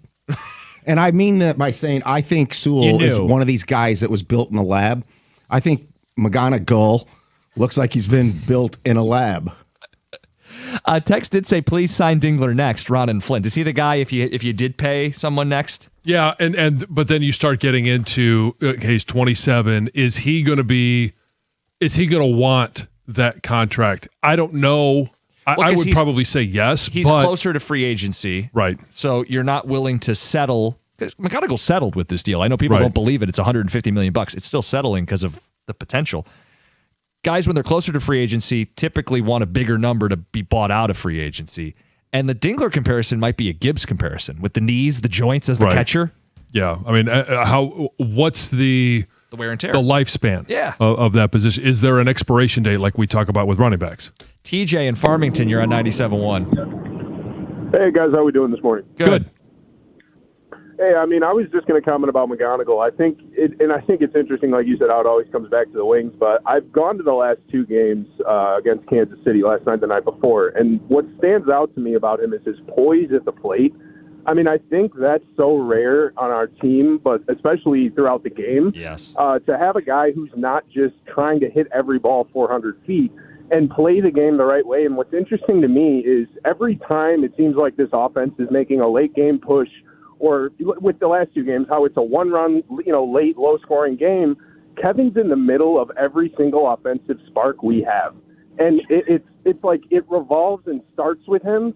And when the rest of the team sees that, you have a guy like Wenceel Perez who comes in the middle of the game last night and is able to make an impact. And I think Kevin's poise and his professionalism in the box it translates over to other guys in the lineup. And I think that's an impact that's so rare in the game. And you see guys like Jackson Merrill who get paid early. Yep. And it doesn't always work out. No, of course. But this is the way the league is moving. And if you don't adapt to that, you're paying a higher price down the road. So I think honestly, his skill set is a great investment. His skill set is a difference maker. And you're right.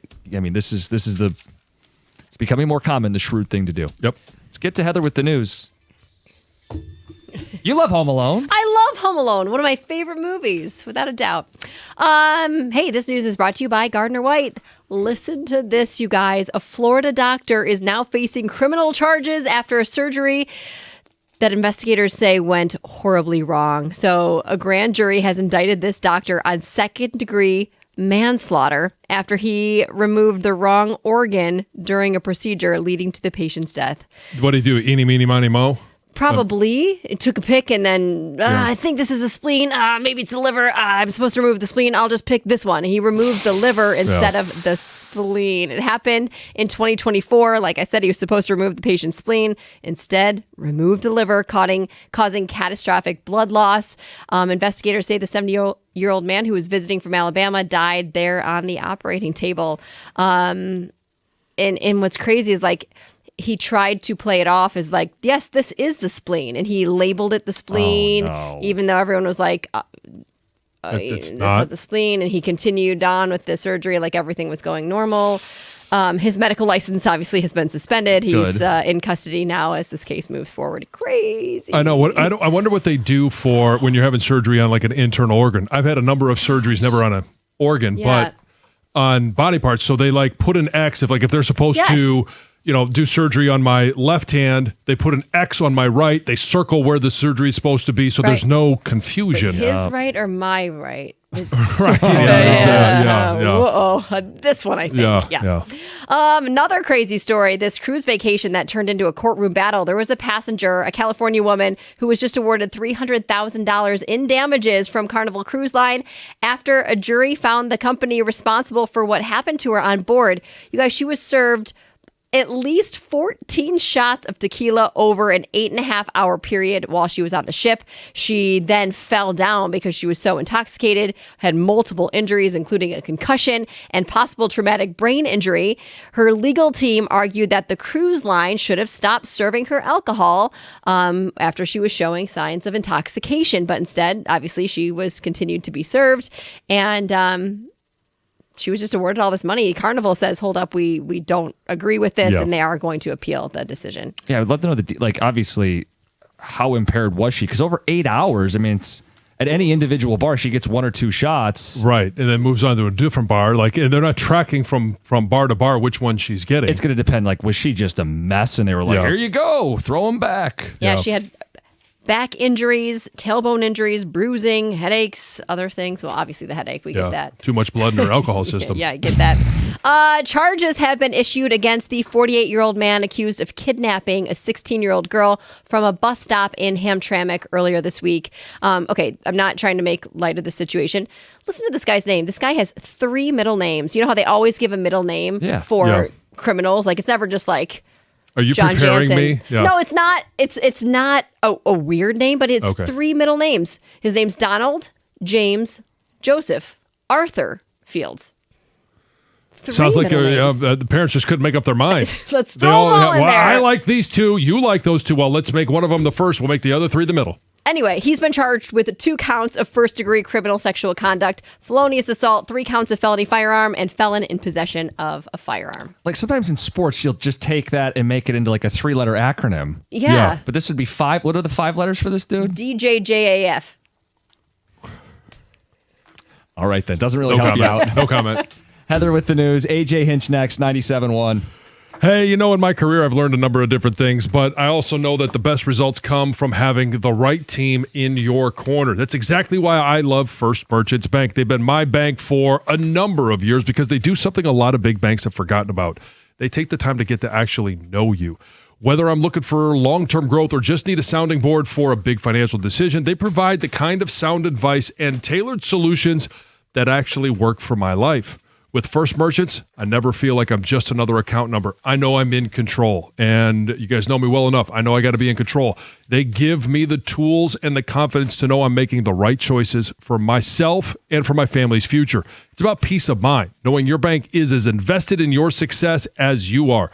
If you want to feel that same confidence in your financial journey, all you got to do is visit firstmerchants.com to learn how they can help support you and your family as well. First Merchants Bank, helping you prosper. Member FDIC.